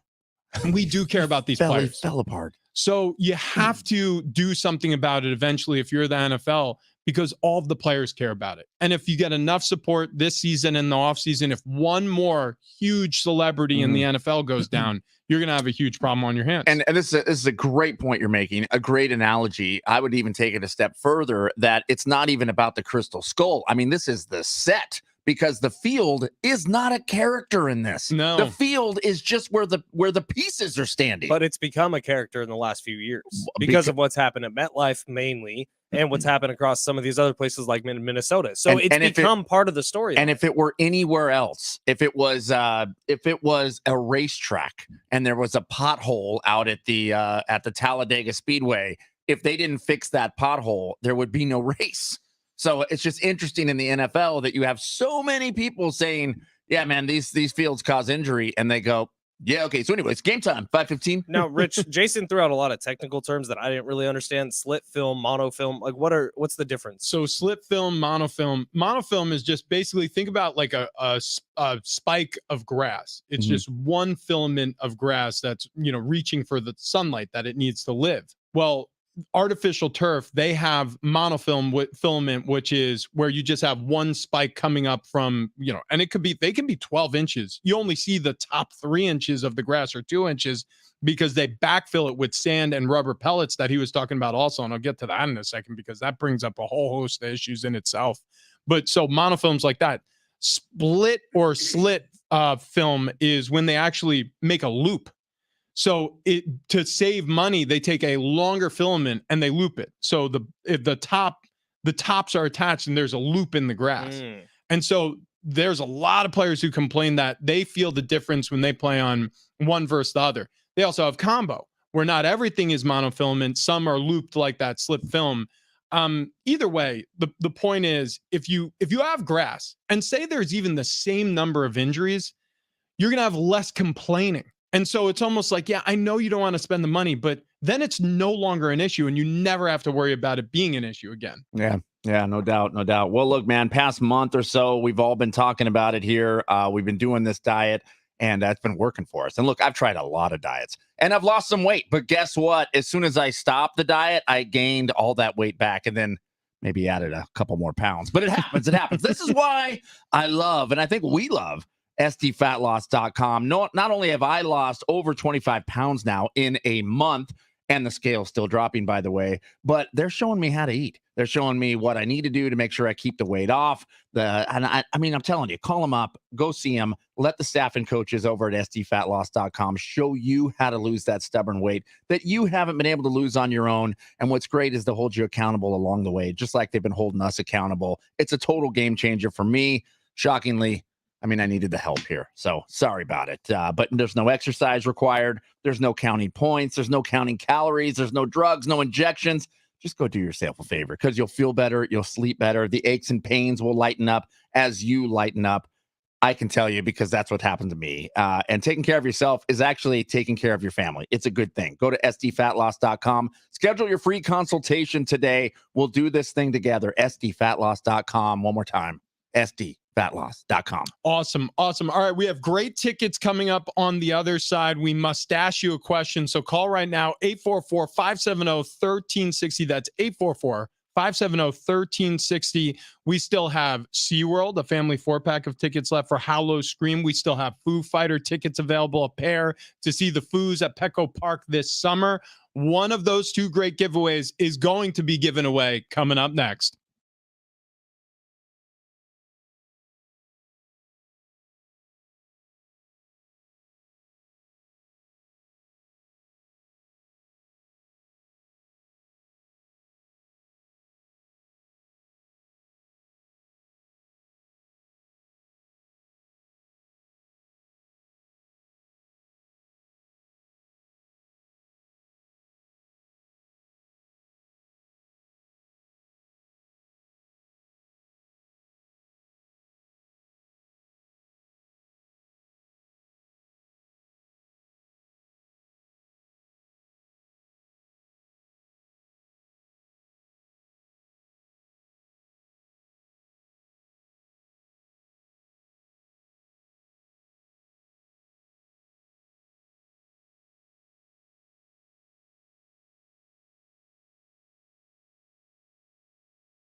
We got Foo Fighter tickets to give away, but first, we mustache you a question. It's coming up next.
This update is presented by Mercedes-Benz. Starting off in the postseason of baseball, while it still stings that the Padres aren't in it, San Diegans did get a little relief yesterday, a little aloe on the sunburn as the Los Angeles Dodgers got swept by the D-backs in the National League Divisional Series. Dodgers outscored 19-6 in the 3-game series.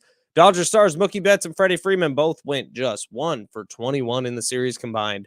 Astros advanced yesterday as well, heading to another ALCS. Phillies take a 2-1 series lead over the Braves with a pair of Bryce Harper home runs. In the NFL, Chiefs hosting the Broncos tonight at Arrowhead Stadium. Chiefs 10.5-point favorites to kick off Week 6. I will do a preemptive, sorry Travis, for that one.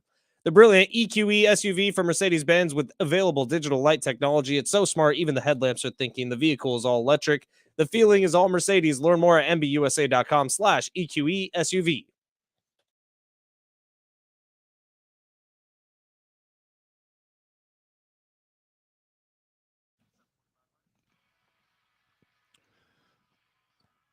I'm waiting for it. There we go. It's Big Rich, CD, and Fletch, San Diego Sports 760. And our 2023 iHeartRadio Music Festival at the T-Mobile Arena in Las Vegas was incredible. I mean, absolutely incredible. And you can check out all the photos, the videos, and behind-the-scenes backstage content now at iHeartRadio.com/festival. But if you want to relive it, you can stream the whole event right now on Hulu. So log on, get a little subscription. What are you pointing at me? Well, these guys were there. Oh, Foo Fighters were there. Yeah. I Yeah. thought you were pointing at the screen here. I'm like, yep, there's Richard Graves on Good Morning Football. Look, the coffee, I went ahead and changed it out to the fresh, full strength. I'm buzzing. This is good right here. This is how you do coffee.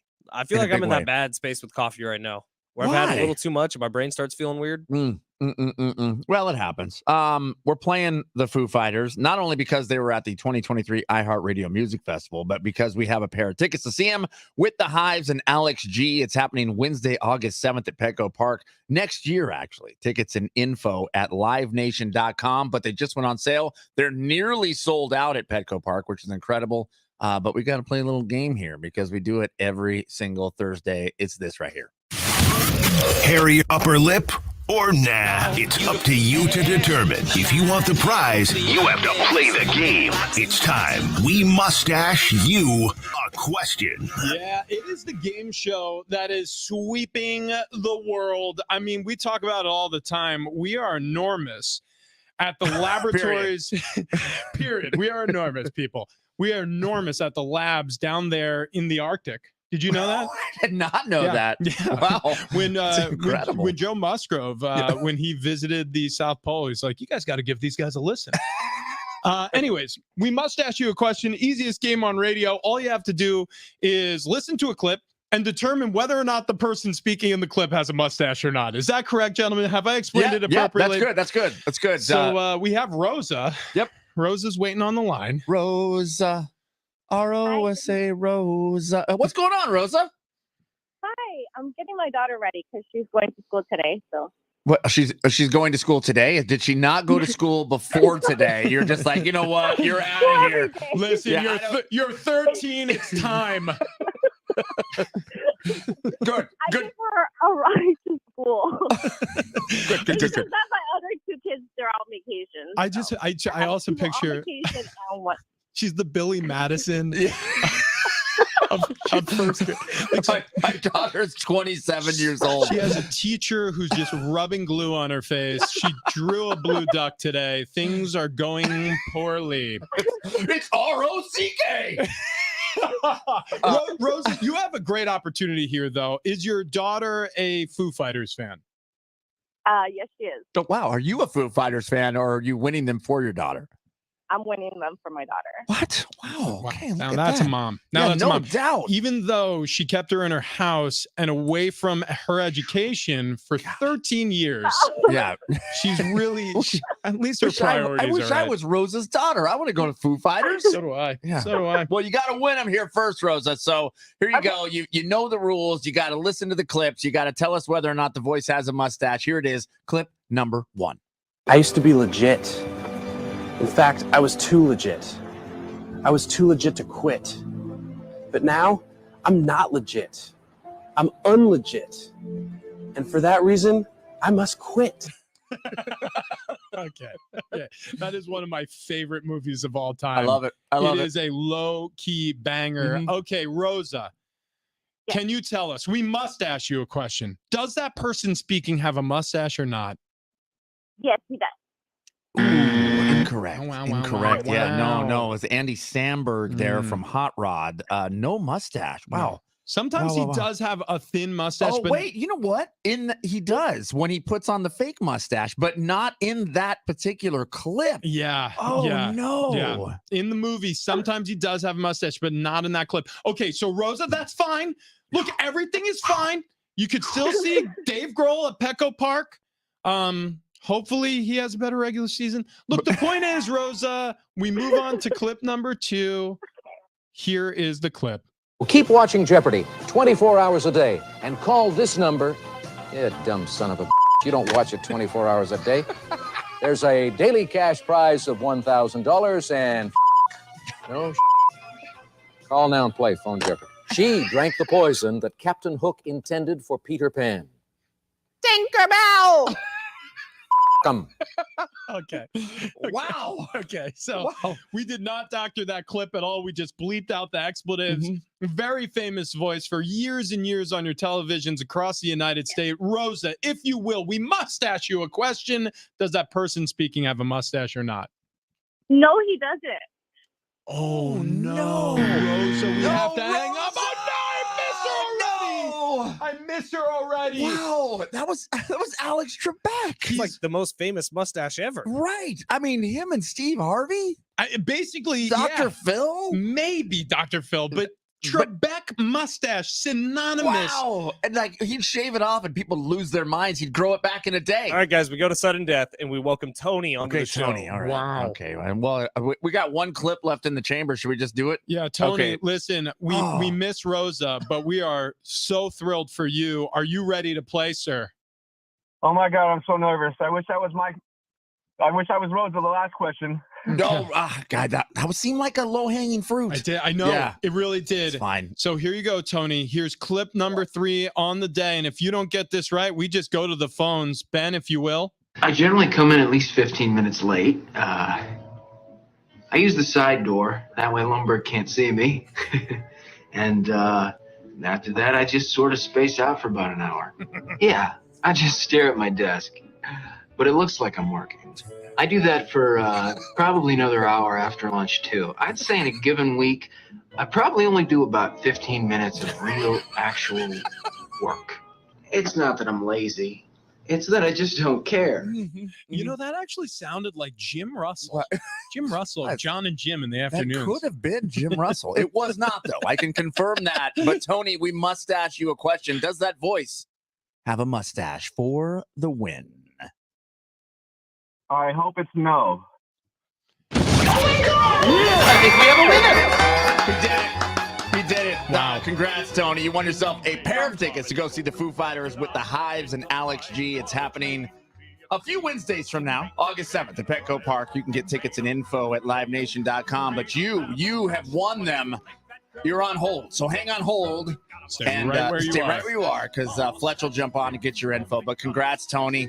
Very sad for Rosa. Yeah. But I mean, there's always tomorrow, Rosa. Yep, Because we do have Foo Fighter tickets tomorrow. We play Tailgate Trivia every Friday. We play That's Bunkman on Mondays. We play What's in the Box on Wednesdays. So there's always game shows. So, Rosa, if you're in your car, normally at that time, bring your daughter to school for the first time. You're a teenager. Seems so weird. Please call in. Look, it's open. It's open to all of our listeners. Call in. All right. What do we got coming up next? I've completely lost my place in life. Where are we at? When you lose your place today, just say, haha, Dodgers lost. Oh, yeah. We should talk about that. We should also talk about.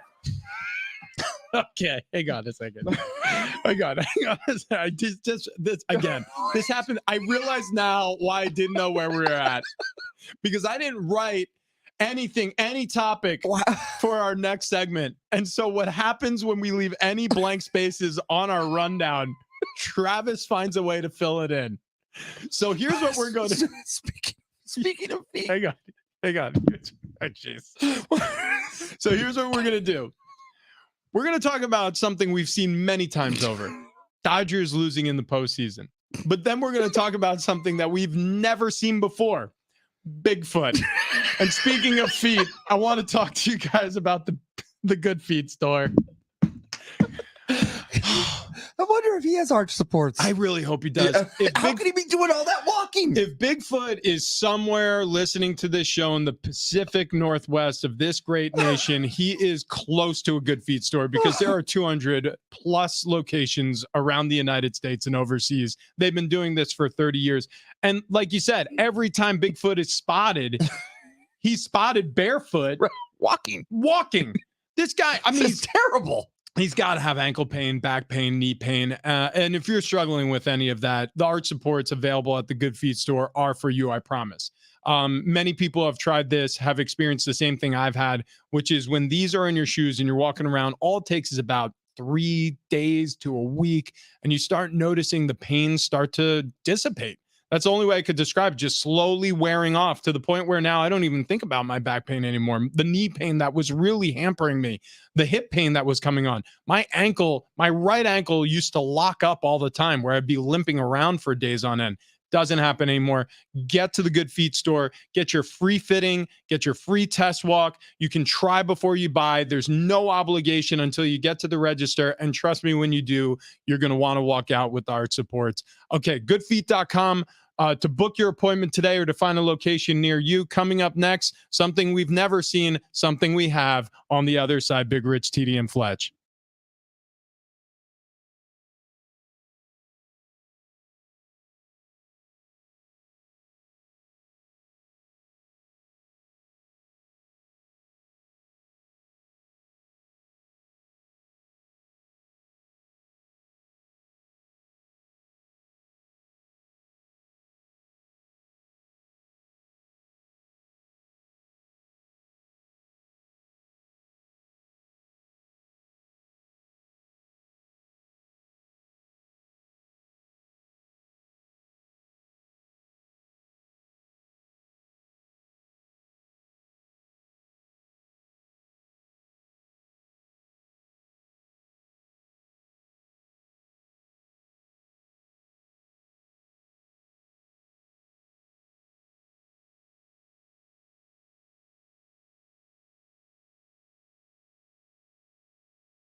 So the thing that we all have seen before is the Dodgers losing in the postseason. But we have an update on something we've never, ever seen before, at least to my knowledge. I haven't checked in with Fletch. I haven't checked in with TD yet, but we'll find out in a moment. But first, I just want to tee this up for the next hour. We have a 4-pack of tickets to SeaWorld's Hollow Scream. As a matter of fact, yesterday they came in and visited with us. We spoke to the Bayou Queen. Spooky. Who She did not like Rich. She didn't. I thought there was like tension. I thought there was a little something between us. I don't know. She was Definitely That's wasn't what you sexual. were feeling? Yeah, It might have been murderous. Oh, I see. I confuse the two. I conflate that many times. Yeah. A murderous glare. I go, well. Hello, Bayou Queen. She's interested. You little scoundrel. What a hex on my house, a hex on your house. How about that? That happened. Anyways, Yeah. so she was supposed to read your palms and give you your future, and she couldn't get past the fact that they were so dirty. Yeah, she said you have filthy, dry palms, and she said moisturizer was in your future. That's all she said. Did you moisturize? Oh, I did. You're damn right. So Hollow Scream over at SeaWorld. That's going on over at SeaWorld on select nights. I believe it's Thursday, Friday, Saturday, Sundays at SeaWorld. They have 10 scare zones. They have haunts and death-defying drops on rides after dark, 5 terror-filled houses. You can see all the information at SeaWorldSanDiego.com. It's going on now through October 31st, Halloween. We have a family 4-pack to give away here coming up in the 8 o'clock hour. But for right now, I want to ask 2 questions. One, was anybody expecting any more from the Dodgers in this postseason? Yeah. Okay. Yeah. Because I wasn't. I honestly, You thought they were going to get swept? No. I didn't think they were going to get swept, and I didn't think the Diamondbacks were going to beat them. 100%, I did not expect this, but I expected them to be knocked out, and I expected it to be embarrassing. I expected them to get knocked out in the next round by the Philadelphia Phillies. But yes, I expected more, especially out of Freddie Freeman and Mookie Betts, who all year long were playing like MVP candidates, both of them, especially Mookie Betts. They go 1 for 21 in the series. I mean, I'm not disagreeing with you. I understand where your head's at, but this is so commonplace. You're right. I guess I should, but I don't want to expect it because every time it makes me laugh, it makes me smile, and you only get that from surprise. That's a good point. That is a good point. You get tickled when you don't expect it. So yeah, I guess you're. I don't want to become a spoiled Dodger hater. Well, what a funny thing to say. But I guess I am. I'm not spoiled. Like, here where it is. I'm rational.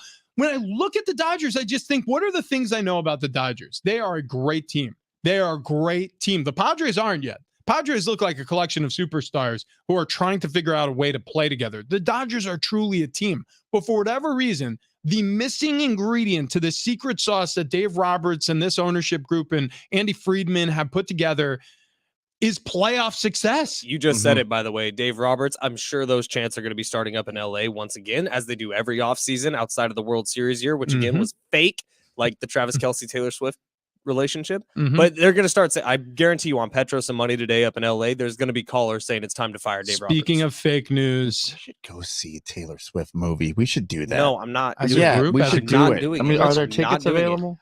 There's not enough booze in the world. As Travis looks up that, I want to click on the link that he put in the rundown, which, Jesus, Bigfoot spotted in Colorado. That's the headline. Have you seen the video? Okay. I have, and I'm pretty sure I saw the exact same video like a year ago. Okay, it says The it's same video? It feels like it's deja vu at the best. Wow, And so- I can't confirm that I've seen this video before, but I think I have. I don't think I've seen this one. I have seen a video of Bigfoot in Colorado, except it was from like a train. It was like That's what this one was. This one. Oh well, then this is different. I didn't know this one was from a train. so check this out. It says here This is a different video because the Oh. train one he was behind a tree he was or she. I don't know. popping a Sasquatch. A couple of on a romantic Yeah, break. this is on a train. Is it really? Yeah. Well, okay. I'm not disagreeing with that. What I'm saying is the train video that I think you saw a year ago, Bigfoot was within trees. No, it's the same thing. It's like a little like deserty almost looking thing, mountains with the long grass. Well, Very maybe dry. Arid is the right word. So this couple said that the eyewitness and then took video of a Bigfoot when they were visiting Colorado, enjoying their 10th wedding anniversary.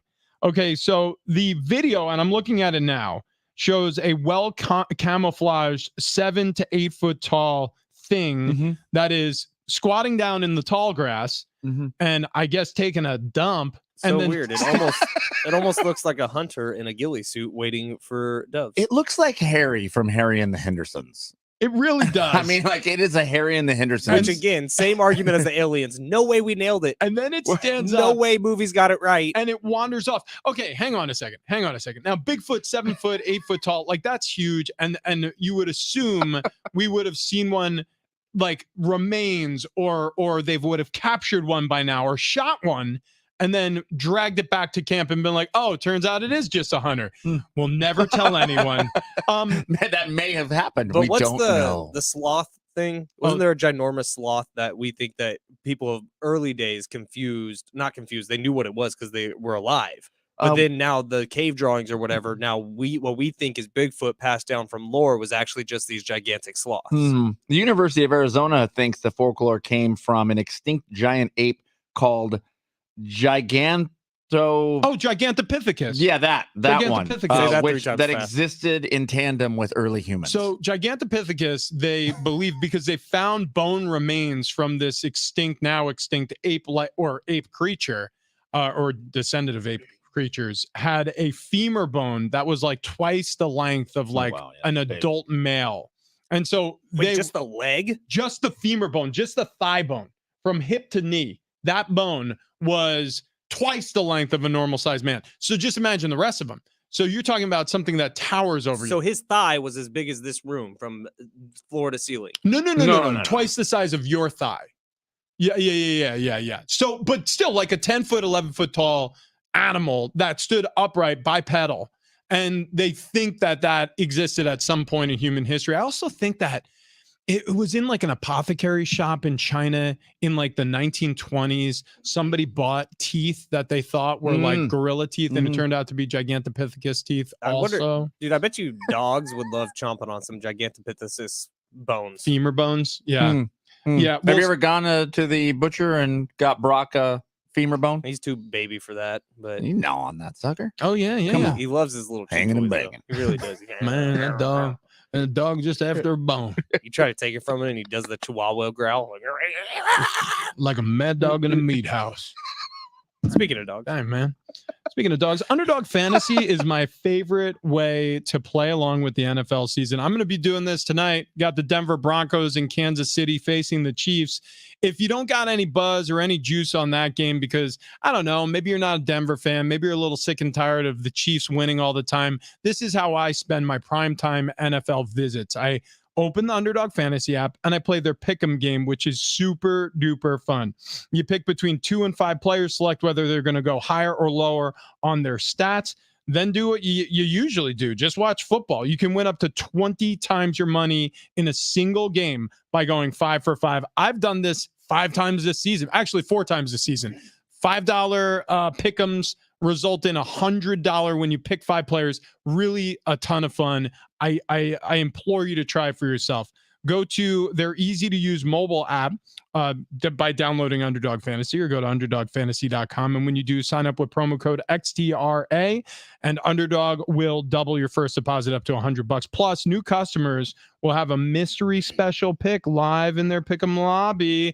That's Underdog Fantasy, promo code XTRA. Get your first deposit of $10 or more doubled up to $100 plus your special pick in the Pick'em lobby. Must be 18 plus and present in a state where Underdog Fantasy operates. Terms apply. Concern with your play, call 1-800-GAMBLER or visit ncpgambling.org. Okay, coming up next, postseason baseball magic. A lot of Padres fans happy with the results they saw last night. Chiefs, Broncos, what you need to know ahead of kickoff tonight on Thursday Night Football. Also, SeaWorld, Hollow Scream tickets on the other side. Big Rich, TD, and Fletch.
It's hour 3 on Big Rich TD and Fletch. This update is presented by Staples Stores. We will begin here in the MLB postseason.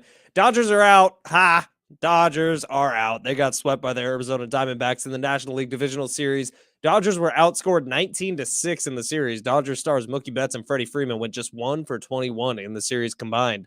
Astros advanced yesterday as well. They're heading to another ALCS. Phillies take a 2-1 series lead over the Braves. Bryce Harper is doing playoff Bryce Harper things. In the NFL, Chiefs host the Broncos tonight at Arrowhead Stadium. Chiefs 10.5-point favorites to kick off Week 6. Travis, TD, did you say Taylor Swift will be in attendance? Confirmed, yes. Okay, that's what people care about. Confirmed. Because the Broncos are going to get beat. At Staples, you can count on every print project being perfect. Right now, get $50 off your print order of $150 or more. Offer ends 10/14. Exclusions and restrictions apply. See an associate or visit staples.com/print for details. Perfect prints guaranteed at Staples.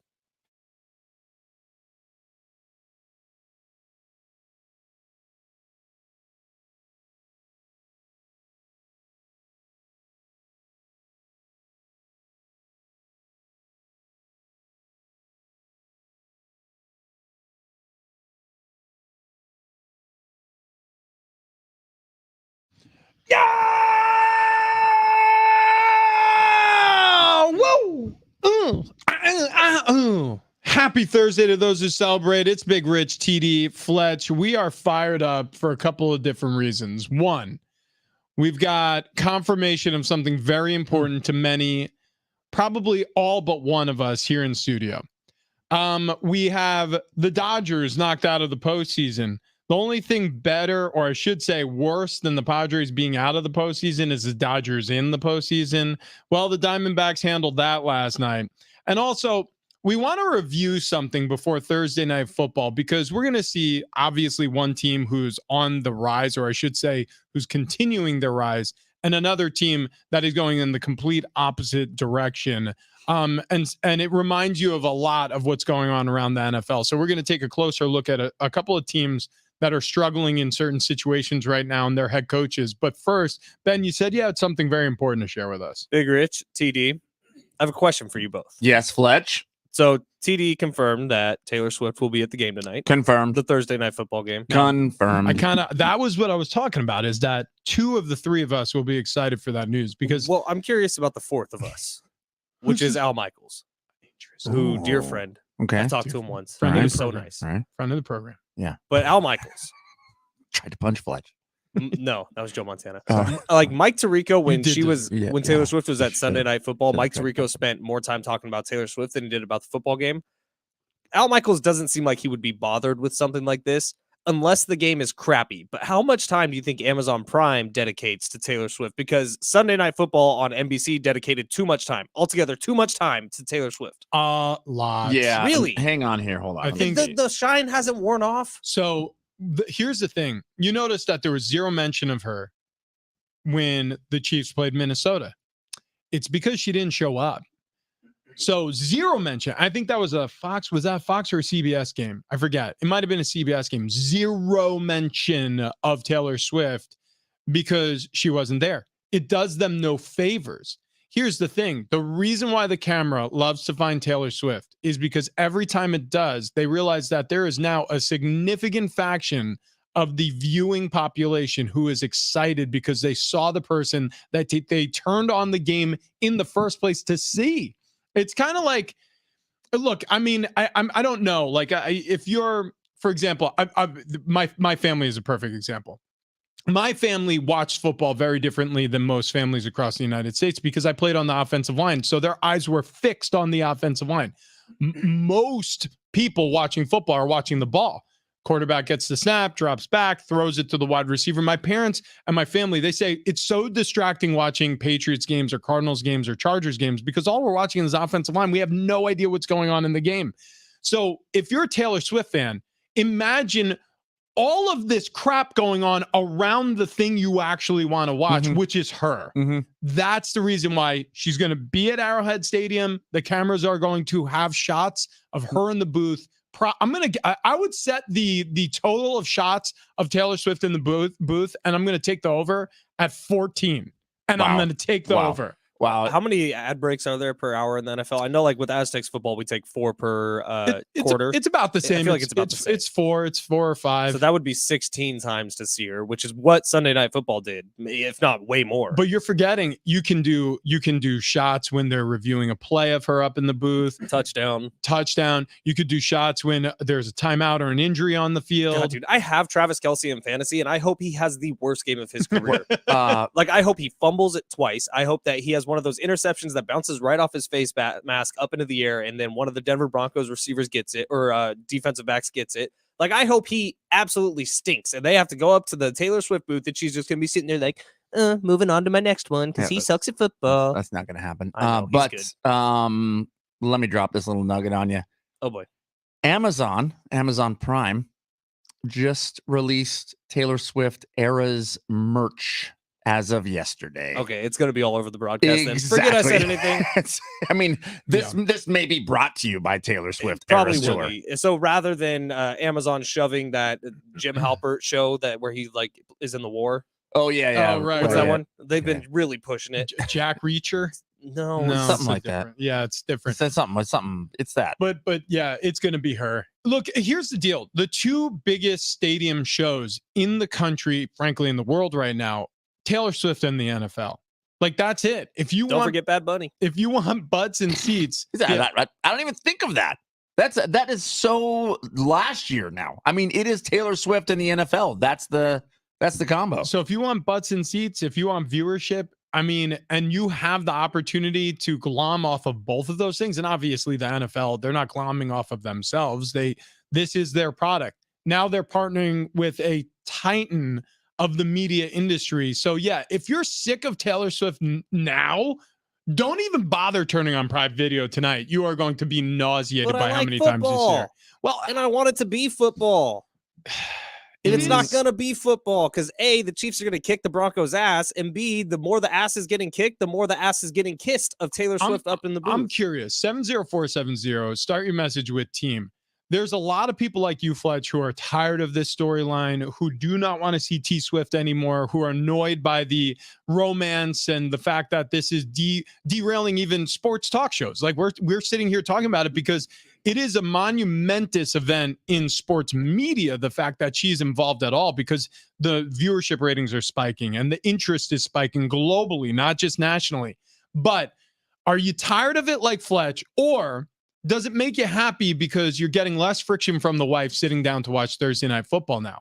Or the daughters, Dad, I don't want to watch football. Now, all of a sudden, if you have a 16-year-old daughter, she's sitting next to you. Mm-hmm. Who's playing? Wait, who are the Broncos? Like, where are they from? Because I know the Chiefs play in Kansas City. And it's because that's where Travie plays. Exactly. So I'm sure for as many people like you, Fletch, who he's just sitting here pouting right now. What? There are a lot of people who are like, oh, this is the first time I've ever been able to watch football with my daughter. But look at the NFL side of this thing, where across the hall here over at Channel 933, Frankie and Gina in the morning, Gina invites us over to do Taylor Swift trivia, and she wants us to ask her NFL trivia. We went 3 for 3, by the way. We did go 3 for 3. We were victorious in this. But she is curious about the rules of the game.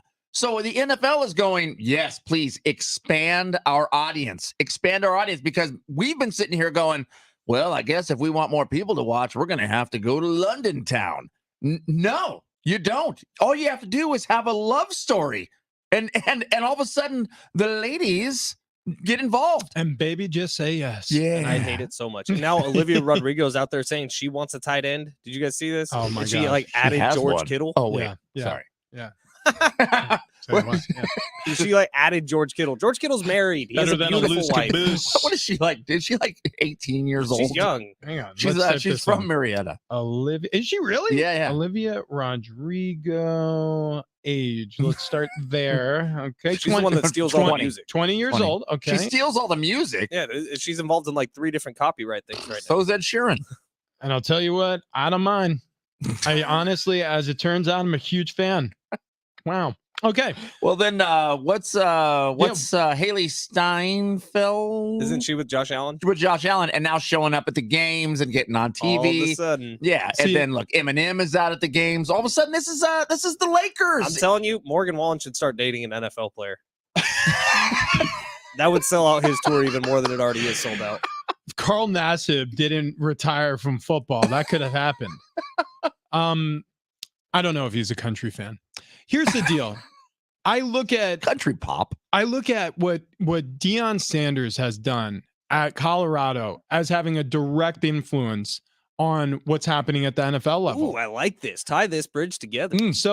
Coach Prime has had, the baby speak to his team and lead them out of the tunnel. Lil Wayne. He's had Lil Wayne like singing, literally rapping as he's bringing the Colorado Buffaloes to the field. No coincidence, Lil Wayne has a new album he's pushing. Exactly. These collaborations between the Colorado Buffaloes of all teams, the doormat of the Pac-12 for years, are all of a sudden super cool. Why? Because Deion Sanders has made it a destination. If you are a rap star, you want to be coupled with him because you are going to be popping off on social media. People are going to be chirping at you. It is going to be the scene because he's made a social media scene every single game. Even the game against ASU where they narrowly won in overtime. His son, Shador, quarterback of the Colorado Buffaloes, he had his social media moment. He went over to the crowd. He put his Rolex on and he was pointing to his wrist to the student section of the Sun Devils, telling them like, yeah, you may have got us for about 4 quarters, but I got the watch and the win later. And so that's how this works now. If you want to amplify your signal, you got to pair with something that's already successful. And Taylor Swift has done it masterfully. Like you said, Eminem showing up at Detroit games all of a sudden because Dan Campbell's got that thing humming. We're going to see a lot more of these collaborations coming up because Coach Prime has broken the code. E40 did it first. E40 and the Raiders? E40 and the Niners, bro. Niner gang bang. Okay. What is it?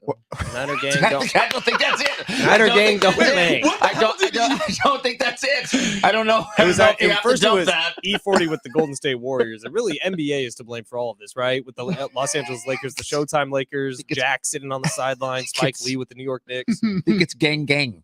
No, it's Niner gang don't bang. I'm like 90% sure that's a song that he released. You didn't say that. What you didn't? Niner gang didn't.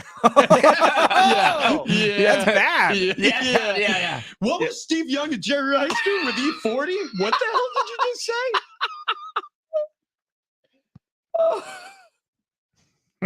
say?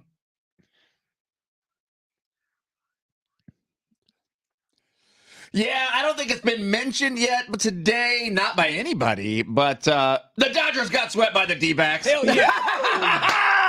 Yeah. Also, the Phillies beat the Braves 10-2 last night, and during the game in Philadelphia, Phillies fans started doing the Braves tomahawk chop and chant to mock the Braves a day after all the smack talk was left out there leading up to last night's game. Also, Bryce Harper, I don't know if you saw this, as he was walking into the stadium last night, had a Colorado Buffaloes sweatshirt on because of what Prime said. They made it personal. Yeah. And, Which, by the way, is not cool because Coach Prime literally played for the Atlanta Braves. Well, yeah. Whoa. Yeah. Yeah, he did. Dude, yeah, he played for the Atlanta Braves. In fact, that was one of the more famous like crossover sports moments of like the century was when he played the same day. He played in a World Series game and then an NFL game. Yeah, for a Falcons game and a Braves game in the same day. Wow. Yeah. Wow. So, well, anyways, I guess so that's the Phillies all repping Colorado Buffalo shirts. It's a shot at the Braves. maybe. How about that? It's next Wow, it's like a level. next trolling. level shot. Yeah, there's a lot of layers to that. Yeah. Interesting. Broncos heading to Kansas City tonight for Thursday night football. Chiefs favored by 10.5 there. We have mentioned it. It has been confirmed. Taylor Swift planning to attend the game tonight. Also, guys, I looked it up. I was able to find Taylor Swift Eras Tour movie tickets. AMC La Jolla, UTC. Do we want to go right after the show? Yeah, is that already out? I in think it's theaters? out. I think it's tomorrow. I'll go. Yeah. We're in. I'll go. We're in. Do you think does Travis Kelce make an appearance? Like we should treat this like Taylor my Swift fans gosh. are treating the NFL. Like we should show up and just boo until we see Kelce and be like, oh, We should wear all Kelce gear. just whispering to our daughters and our wives and our like, hey, when does Travis Kelce show up? When is the Kelce movie? When's What time? the Kelce era? I got us Kelce tickets. Yeah. I can't be trusted at a movie theater right now. Movie theater popcorn is my kryptonite. Oh, yeah, I honestly, where my head was at is you had cut a hole in the bottom of the bucket. Oh That's what my I thought God. was happening. Why is that where your brain went to? Because you're the one who dropped the San Francisco 49er like profanities I know. on the air. We were talking about G being up there. talking about several people on several people just having at it. Yeah. Dude, I've been so good this week. If there was movie theater popcorn in front of me, Dude, I think I I'd thought you were die. about to say I've been so good this week. I haven't done that in like days.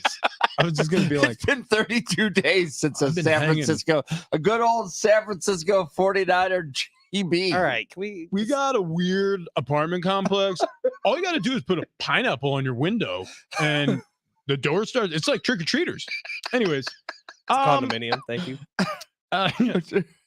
It is? Yeah.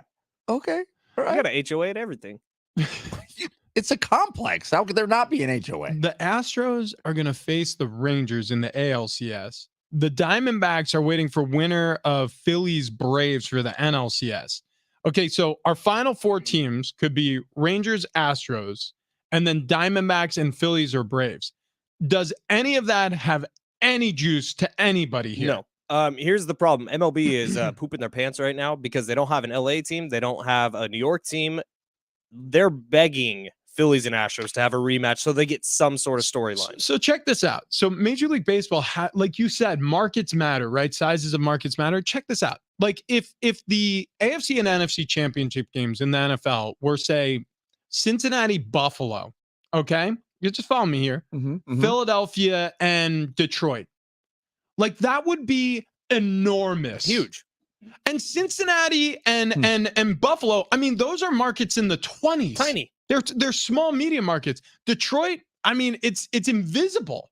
I mean, but it's the NFL. Philadelphia, now granted, like I could probably pick a different NFC team, but Philadelphia, like say they're in, I mean, it's a smaller market than the Bay Area, so that's the reason why I chose it over Look, San even Francisco. though they're not good, just put Minnesota in there to prove your point. Yeah, any of them. Like it would be monstrous. Major League Baseball has a huge problem with their postseason because it is only regionally interesting. I think there were certain Southern California fans, San Diegans, who were interested in this matchup between the Diamondbacks and the Dodgers because it's an NL West matchup because the Dodgers are in it. There was a lot of hate watching last night. Exactly. I was hate watching last night. My Twitter timeline was full of people hate watching. By the way, I'm out. I bow out. I bow out. I have no interest in the rest of the postseason. I'm in the same boat. In fact, I wasn't even interested in that game until the 9th inning. I mean, it literally, I think it was like 8:50, and I was like, oh, hey, let's see if the Dodgers are losing. And they were, so I hung on. The only thing that could turn me around and for me to watch the rest of it is if Bryce Harper gets on some sort of tear, like he already kind of is doing. Because when he's at his best, dude, there is no one more fun to watch. And it got me thinking last night, man, Padres could have got him instead of Machado. Yeah, they could have. It was the same year. Same offseason. Same free agent signing. Yeah, you're absolutely right. Boy, oh boy. Yeah, you go back and you look at that thing. I mean, I'm not complaining about Manny Machado, but just thinking about that. Well, you aren't, but there are many who will. I mean, look, Manny, he came in with, there were concerns about the attitudinal problems that showcased themselves in Baltimore and then were spoken about on his way out of Los Angeles. I mean, and again, and this is through the grapevine, you're hearing some of those clubhouse issues here in San Diego. So I'm just saying, man, it's a very different looking team with Bryce Harper in Philadelphia, and the way he speaks to that fan base. He loves them. Oh, dude. Did you hear the post-game presser last night? Yeah. Yeah, dude. Like all he said, he just kept saying, I love these fans more than anything. It's such an honor to make this happen for them. What are you supposed to say? I mean, this felt a little different. This felt like it was very heartfelt. Well, but whether it's an act or whether it's actual, the fact is that those words are spoken. Yep. And there's a lot of people who can't tell the difference, and maybe it is authentic. My point is, it's very different in messaging and feel than what we receive here. Blaming the media. Yeah, exactly. Blaming the mouthpiece that you use to speak to your fans, like blaming the people who like essentially blaming the media, by the way, is like blaming your fans. It's like, why the hell are you guys so interested in us? It's because you're the only professional sports team in town. We've had collectively our hearts torn out of our chest because the Chargers decide to up and leave us. And so there are a lot of 13 jerseys interested in what you're going to say and what you're going to do on a daily basis, Manny. That's the reason why the media is here bugging you. Sorry. It's just the reality of the situation. If Harper was here, it would be different. I'm not saying better. It would be different, though. I can Would be promise different. you that. And look at his postseason numbers. The dude's ridiculous. He's doing stuff only Babe Ruth has ever done. Speaking of trimming the fat, which might need to happen with the Padres organization, we'll see. We've been all trimming the fat over here. Tell you what, sdfatloss.com. Make sure you get over there today at some point to check it out and schedule your free consultation with Miss Chloe. You can call 858-665-3211 or go over to sdfatloss.com. I was talking to someone yesterday about how easy it was for me to just go to a convenience store after the show was over and get something, right? It was always just get something to gnaw on and feed my fat body. I haven't done that now in weeks. And I tell you what, that was my problem. I was such a snacker, whether it was potato chips or whether it was just something. I needed to gnaw on something while I work. And now I don't do that anymore. And it's because of sdfatloss.com. No exercise required, no counting points, no calories, no surgeries, no prepackaged meals, no hormones, no drugs, no injections. It is just good old-fashioned dieting. And you get there with the help of Chloe and Wayne over at sdfatloss.com. This morning, I jumped on the scale, 236. I didn't think I'd ever get down there again in my life. Wow, you're heading to the 220s. I'm heading to the 220s, man, and that was my goal at the beginning. I think I can go lower. I will do. I the way you're losing weight, there's no question in my mind. And like you, I was a snacker too, a late night snacker especially. And this has changed all of those habits. It's changed my life. I'm eating 2 times a day now, and I'm eating healthy. I'm eating right, which all of that is thanks to the coaching over at sdfatloss.com. If you're ready to make a change in your life, if you want to make your life a little bit lighter, head on over there and do it with us. sdfatloss.com. Speaking of making changes in your life, how about moving from a purple jersey to one that doesn't resemble purple at all? Yeah. That's how I'm going to tease this segment. You really knocked it out of the park, man. Hey, we're going from a purple jersey to a not purple jersey. Purple jersey. I'm talking about a certain player who throws the football for the Vikings and is no trade clause. That's next.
There's a no trade clause with Kirk Cousins. Does that mean he's not going anywhere? Maybe not. We'll talk about it next.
This update is presented by Mercedes-Benz. We're going to start off here in the MLB postseason. The Dodgers lost, and that's awesome. The Dodgers are out of the postseason after just the NLDS. They didn't even get a win, and they were outscored 19-6 in the series. Dodgers stars Mookie Betts and Freddie Freeman combined for 1 for 21 throughout the series. Astros advanced yesterday. They are heading to another ALCS. Phillies take a 2-1 series lead over the Braves. Bryce Harper, a couple homers last night.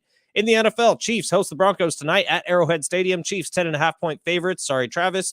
And Aztecs football coming up this Saturday. Local time, our pregame coverage will start at 6 o'clock. Kickoff will be at 8 o'clock p.m. from the islands of Hawaii. The brilliant EQE SUV from Mercedes-Benz with available digital light technology. It's so smart. Even the headlamps are thinking. The vehicle is all electric. The feeling is all Mercedes. Learn more at mbusa.com/EQE SUV.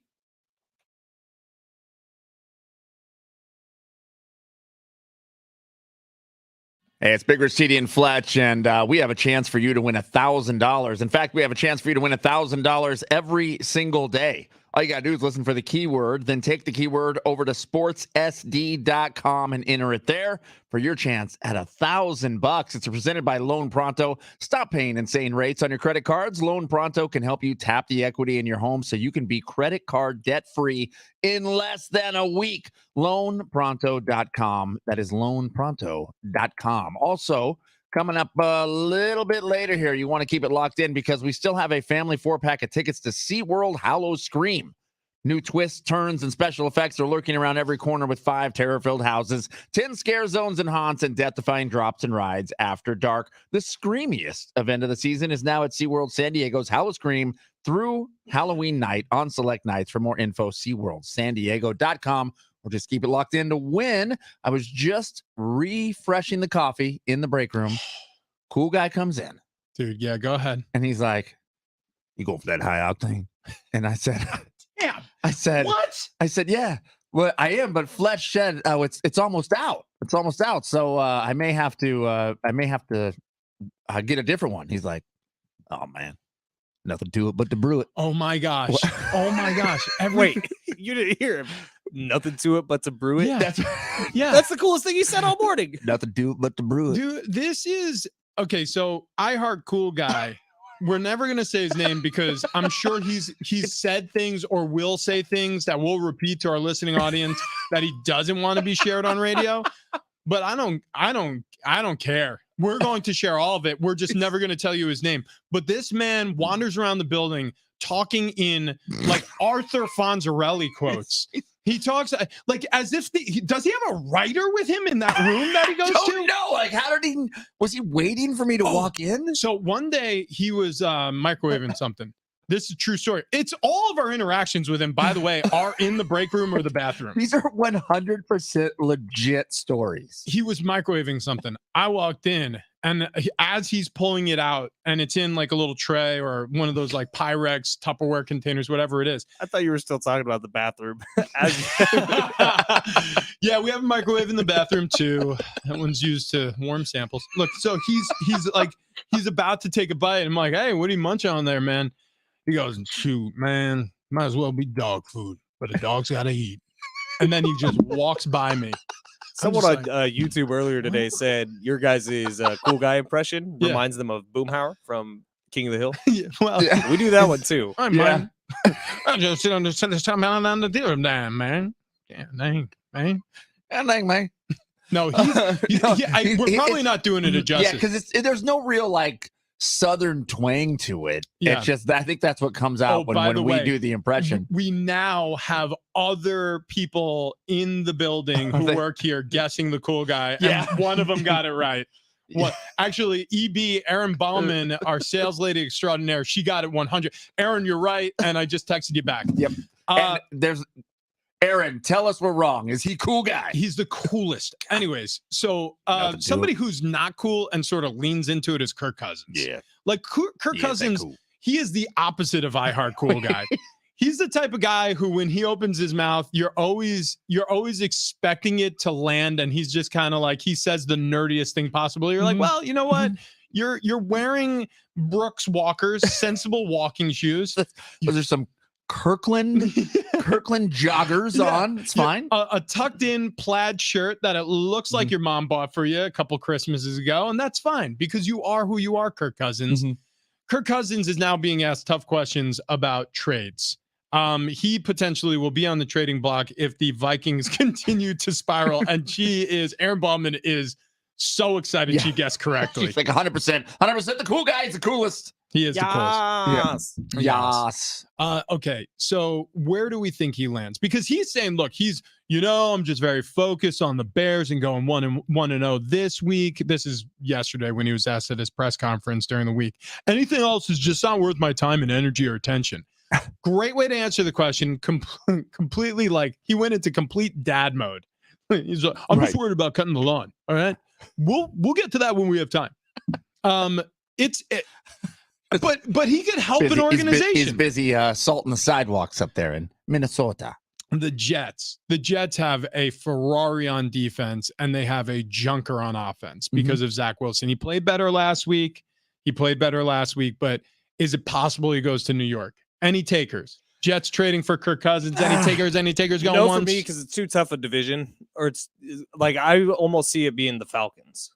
A little more winnable. They're a good team. They got a good defense. They got a great run game. They have a decent wide receiver core. Got a little better with Van Jefferson. Like that is a destination for a quarterback who could throw the football. Yeah, I like that one. Jets don't feel right to me because he's going to want something a little more long term. He's going to go in there for a half a season and then he's going to have to sit at least one more season as Aaron Rodgers comes back. In fact, I mean, let's say Kirk Cousins goes to the Jets, and then he takes them to the point where they're in the playoffs, and Aaron Rodgers does the unthinkable, and he comes back, which he has vowed to do. That he has vowed to make that happen. Does Kirk Cousins then sit back down? Yes, you have to. Unfortunately, I just don't see the Jets happening because of all those reasons, TD. I think you're 100% right. The Falcons makes the most sense to me, who've been looking for a Matt Ryan replacement since Matt Ryan left. And who is the most Matt Ryan-like quarterback in the league right now? Kirk Cousins. Yeah, but I mean, it is a really good point. Literally, you could give him Matt Ryan jerseys and it would be fine. I'll give you another one. They're actively searching for a quarterback. Just look at their past few drafts. The Tennessee Titans. Tennessee Titans, anyone? Any takers? I like that one. Is Kirk Cousins the taker? Because he would have to waive his no trade clause. I don't know that the Titans would be the best setup for him. You think about really defensive head coach and Mike Vrabel, aged running back in Derrick Henry. Although we heard from stepmom Lauren that what's his name, Tajay Spears. Oh yeah, that he's really coming on. He has been playing really well. But then it's like on the receiving end, you do have DeAndre Hopkins there. By the way, when we say fantasy stepmom Lauren, you're going to become more familiar with her on her show because we're going to try and make her a weekly appointment on Thursdays. She is our fantasy football expert. She is not involved in the pornography industry. And we covered that on our call with her. We confirmed it this morning. She said, although I do lean into my website's called stepmomlauren.com, and I say this is where you get all your fantasy needs. Now that is the last time we will clarify that.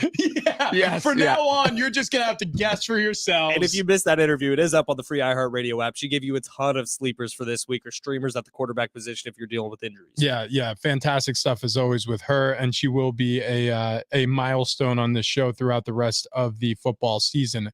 Okay. But what does Kirko think about all this? Look, I think Kirk is going to waive his no trade clause. I think essentially what happens this season is he realizes, look, the jig is up. Like there is no use sticking around in Minnesota if you're Kirk Cousins because they're going to move on from you at some point anyways. They're going to want to get younger at the quarterback position. They're going to want to get cheaper at the quarterback position. It's the carpet has already been rolled out. So unless you want a situation like your Ben Roethlisberger waiting for your replacement to take over in Kenny Pickett, or your Ryan Tannehill, for example, who has now had 2 failed attempts in the second round for a quarterback to take his spot over an offseason in Malik Willis and Will Levis, you're going to want out. And so I see him leaving for a situation like Atlanta. Dude, think about it. Drake London, Kyle Pitts, both of whom have been the number one word you talk about with those two is underutilized. Kirk Cousins will utilize the hell out of them. I will say this about Kyle Pitts. So some film of his route running went viral, somewhat viral amongst Atlanta fans over the weekend, and you're starting to realize why he's not utilized. Don't you think a good quarterback Well, would help his route running. Just the mm, athleticism I- alone, dude. I'm going to share this video with you and you're going to be disgusted. The guy gets tossed around.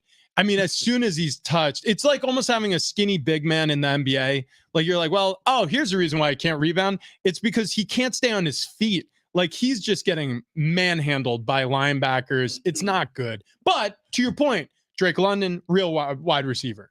Bijan Robinson, Real running back. By the way, Tyler Algier, real running back. real running They back. got 2 of them. Yeah. And then on the outside, they add Van Jefferson to kind of depth in that core of receivers. And I do think that they're trying to do something big here. Deepen? Depthen. Add depth. Jesus. Shut up. There's too much rocket fuel in my body right now. Yeah, we've drank a lot of coffee, and it's mainly for 2 reasons. One, we've learned how to make better coffee here at iHeart. Double the amount. And 2, we literally are dumping double the amount in these coffee filters. And 2, just have chance run-ins with iHeart Cool Guy. Because he is one of the coolest people we've ever met. Literally, like 2 minutes ago, in the middle of this segment, I just start laughing here because I'm thinking, cool guy's got a writer in there. It's like a team making Nothing to lines it but to for brew it. it. Yeah, Nothing to it but the brewing. what are you gonna say next time? God, I mean, I need a line, guys. These guys are counting on me. He's listening to the show. Oh God. They've labeled me cool guy, man. Well, wherever Kirk Cousins goes, I hope he drives. And if he's driving, I hope he drives a Toyota. Heyo. Hey. And I hope you do too. And if you don't, head to your San Diego County Toyota dealers. You got to check out their inventory. I drive a Toyota. I have for years, long before I ever read ads for the company. This is the car that's really performed the best for my family. We bought a 4Runner. There was one reason why I wanted the 4Runner in the first place. Annie used to get vicious car sickness, like motion sickness, anytime she got in a vehicle. And I love her. I've been married we're almost 10-year anniversary coming up this next one. But holy God, when she was the passenger in the car I used to own, I mean, I would get yelled at for making wrong turns. I mean, she was just in the worst mood. We got into a 4Runner on this trip where we rented one. I didn't get nagged for making a wrong turn. In fact, she was helping me navigate. I wasn't getting barked at from the passenger seat. I was getting cuddles and maybe even some hand holding. Dogs gotta eat. Dogs gotta eat. I mean, it was unbelievable. So I came home and immediately bought a 4Runner. I wanted to improve my life. But I found out later on, it is the most dependable vehicle that we've ever owned. Put gas and oil in this thing. It runs like a tank. It's got plenty of seats when we have visitors in town. You can fold down the back row, stow everything you need to go on beach trips or head to SeaWorld or wherever you're heading around San Diego. The back row is adjustable. So if you have car seats or kids and they need extra leg room or adults in the back, plenty of room there for the driver and passenger up front as well. But if you're not into the 4Runner or an SUV, they've got tons of cars. They got tons of pickup trucks. They've got a vehicle for you at your San Diego County Toyota dealer. So I suggest if you are thinking about your next car purchase, truck purchase, or SUV purchase, head to toyota.com, check out their inventory, and then head on down to one of your friendly San Diego County Toyota dealers. Okay, coming up next, speaking of SeaWorld, we got a 4-pack to give away, and we'll do it on the other side.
All right, coming up next, a low-key storyline that's going to have a huge effect on this weekend slate of games for the NFL. That's next.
We got Hollow Scream tickets available, family 4-pack at SeaWorld San Diego. Coming up in a few minutes here, so keep it locked. Also, we are going to be giving away Foo Fighters tickets, ZZ Top tickets, and another 4-pack of tickets to SeaWorld San Diego on tomorrow's show. What else is happening on tomorrow's show? With a Barcode Friday! Yeah! Brought to you by Keg and Bottle, 10 locations around San Diego. And we are going to be sipping on the Soothing Suds over at Coronado Brewing Company. San Diego royalty in studio tomorrow. It has been a month plus since I've had a beer. Get ready. You're going to be shotgunning. When it hits your lips. When it hits your lips, it's so good. So good. I bought a very special Halloween item from the store. Like, we went to one of the seasonal stores to buy all the costumes way ahead of time. Dropped like $250, and part of that $250 was I'm not even going to ruin the surprise. I'm just going to bring it in tomorrow. Okay. I hope it's a pumpkin beer bong. It's boy, are you close? You are so close. But it is going to match perfectly with what we're doing in studio with Coronado Brewing Company. Thrilled to have them. Thrilled to have. Oh, and also yes. He's asking. Yes.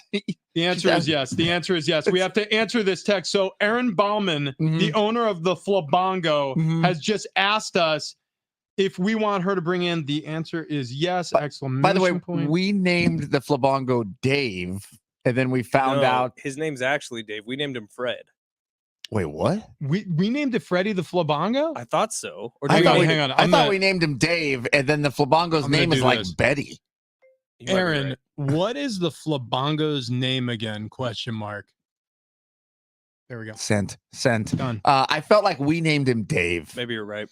Well, Rich, you have like a 5-hour flight. Where you can did get as hammered as you want. Fred come from?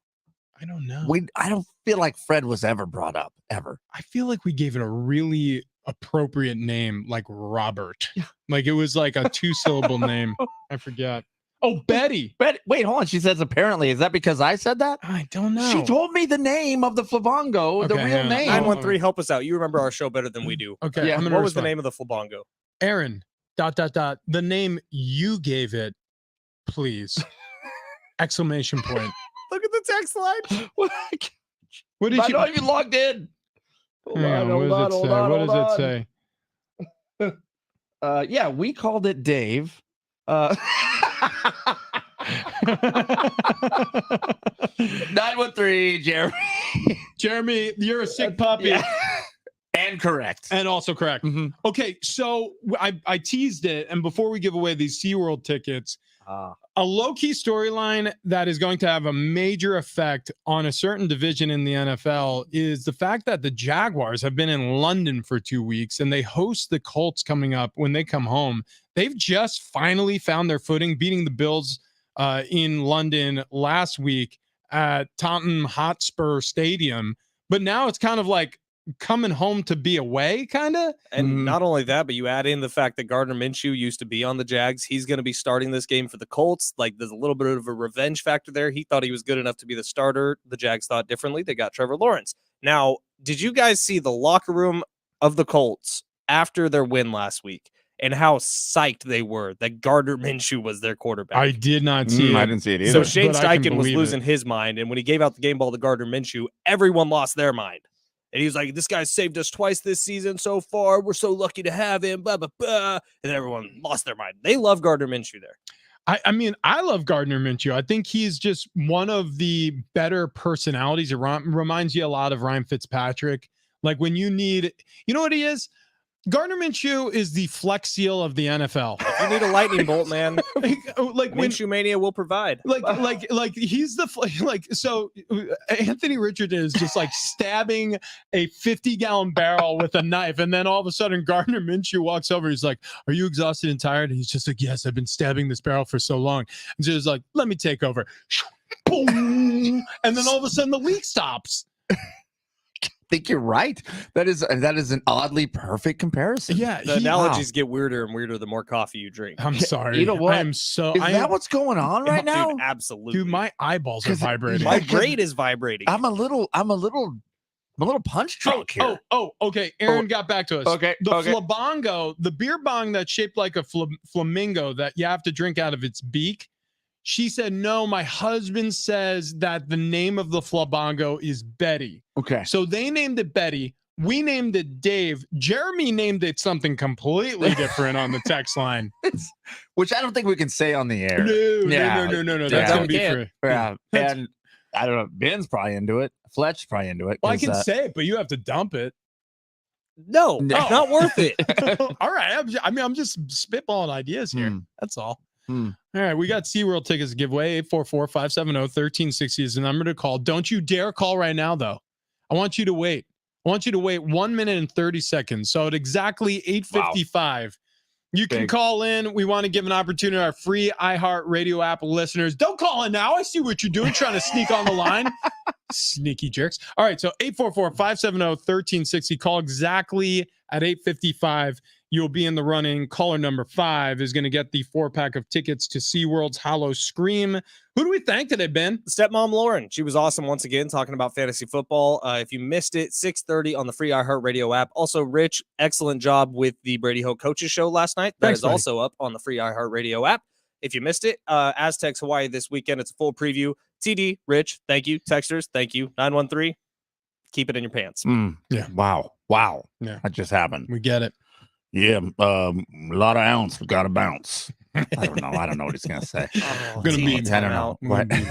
Beering and bonging. Catch you later. Heard next.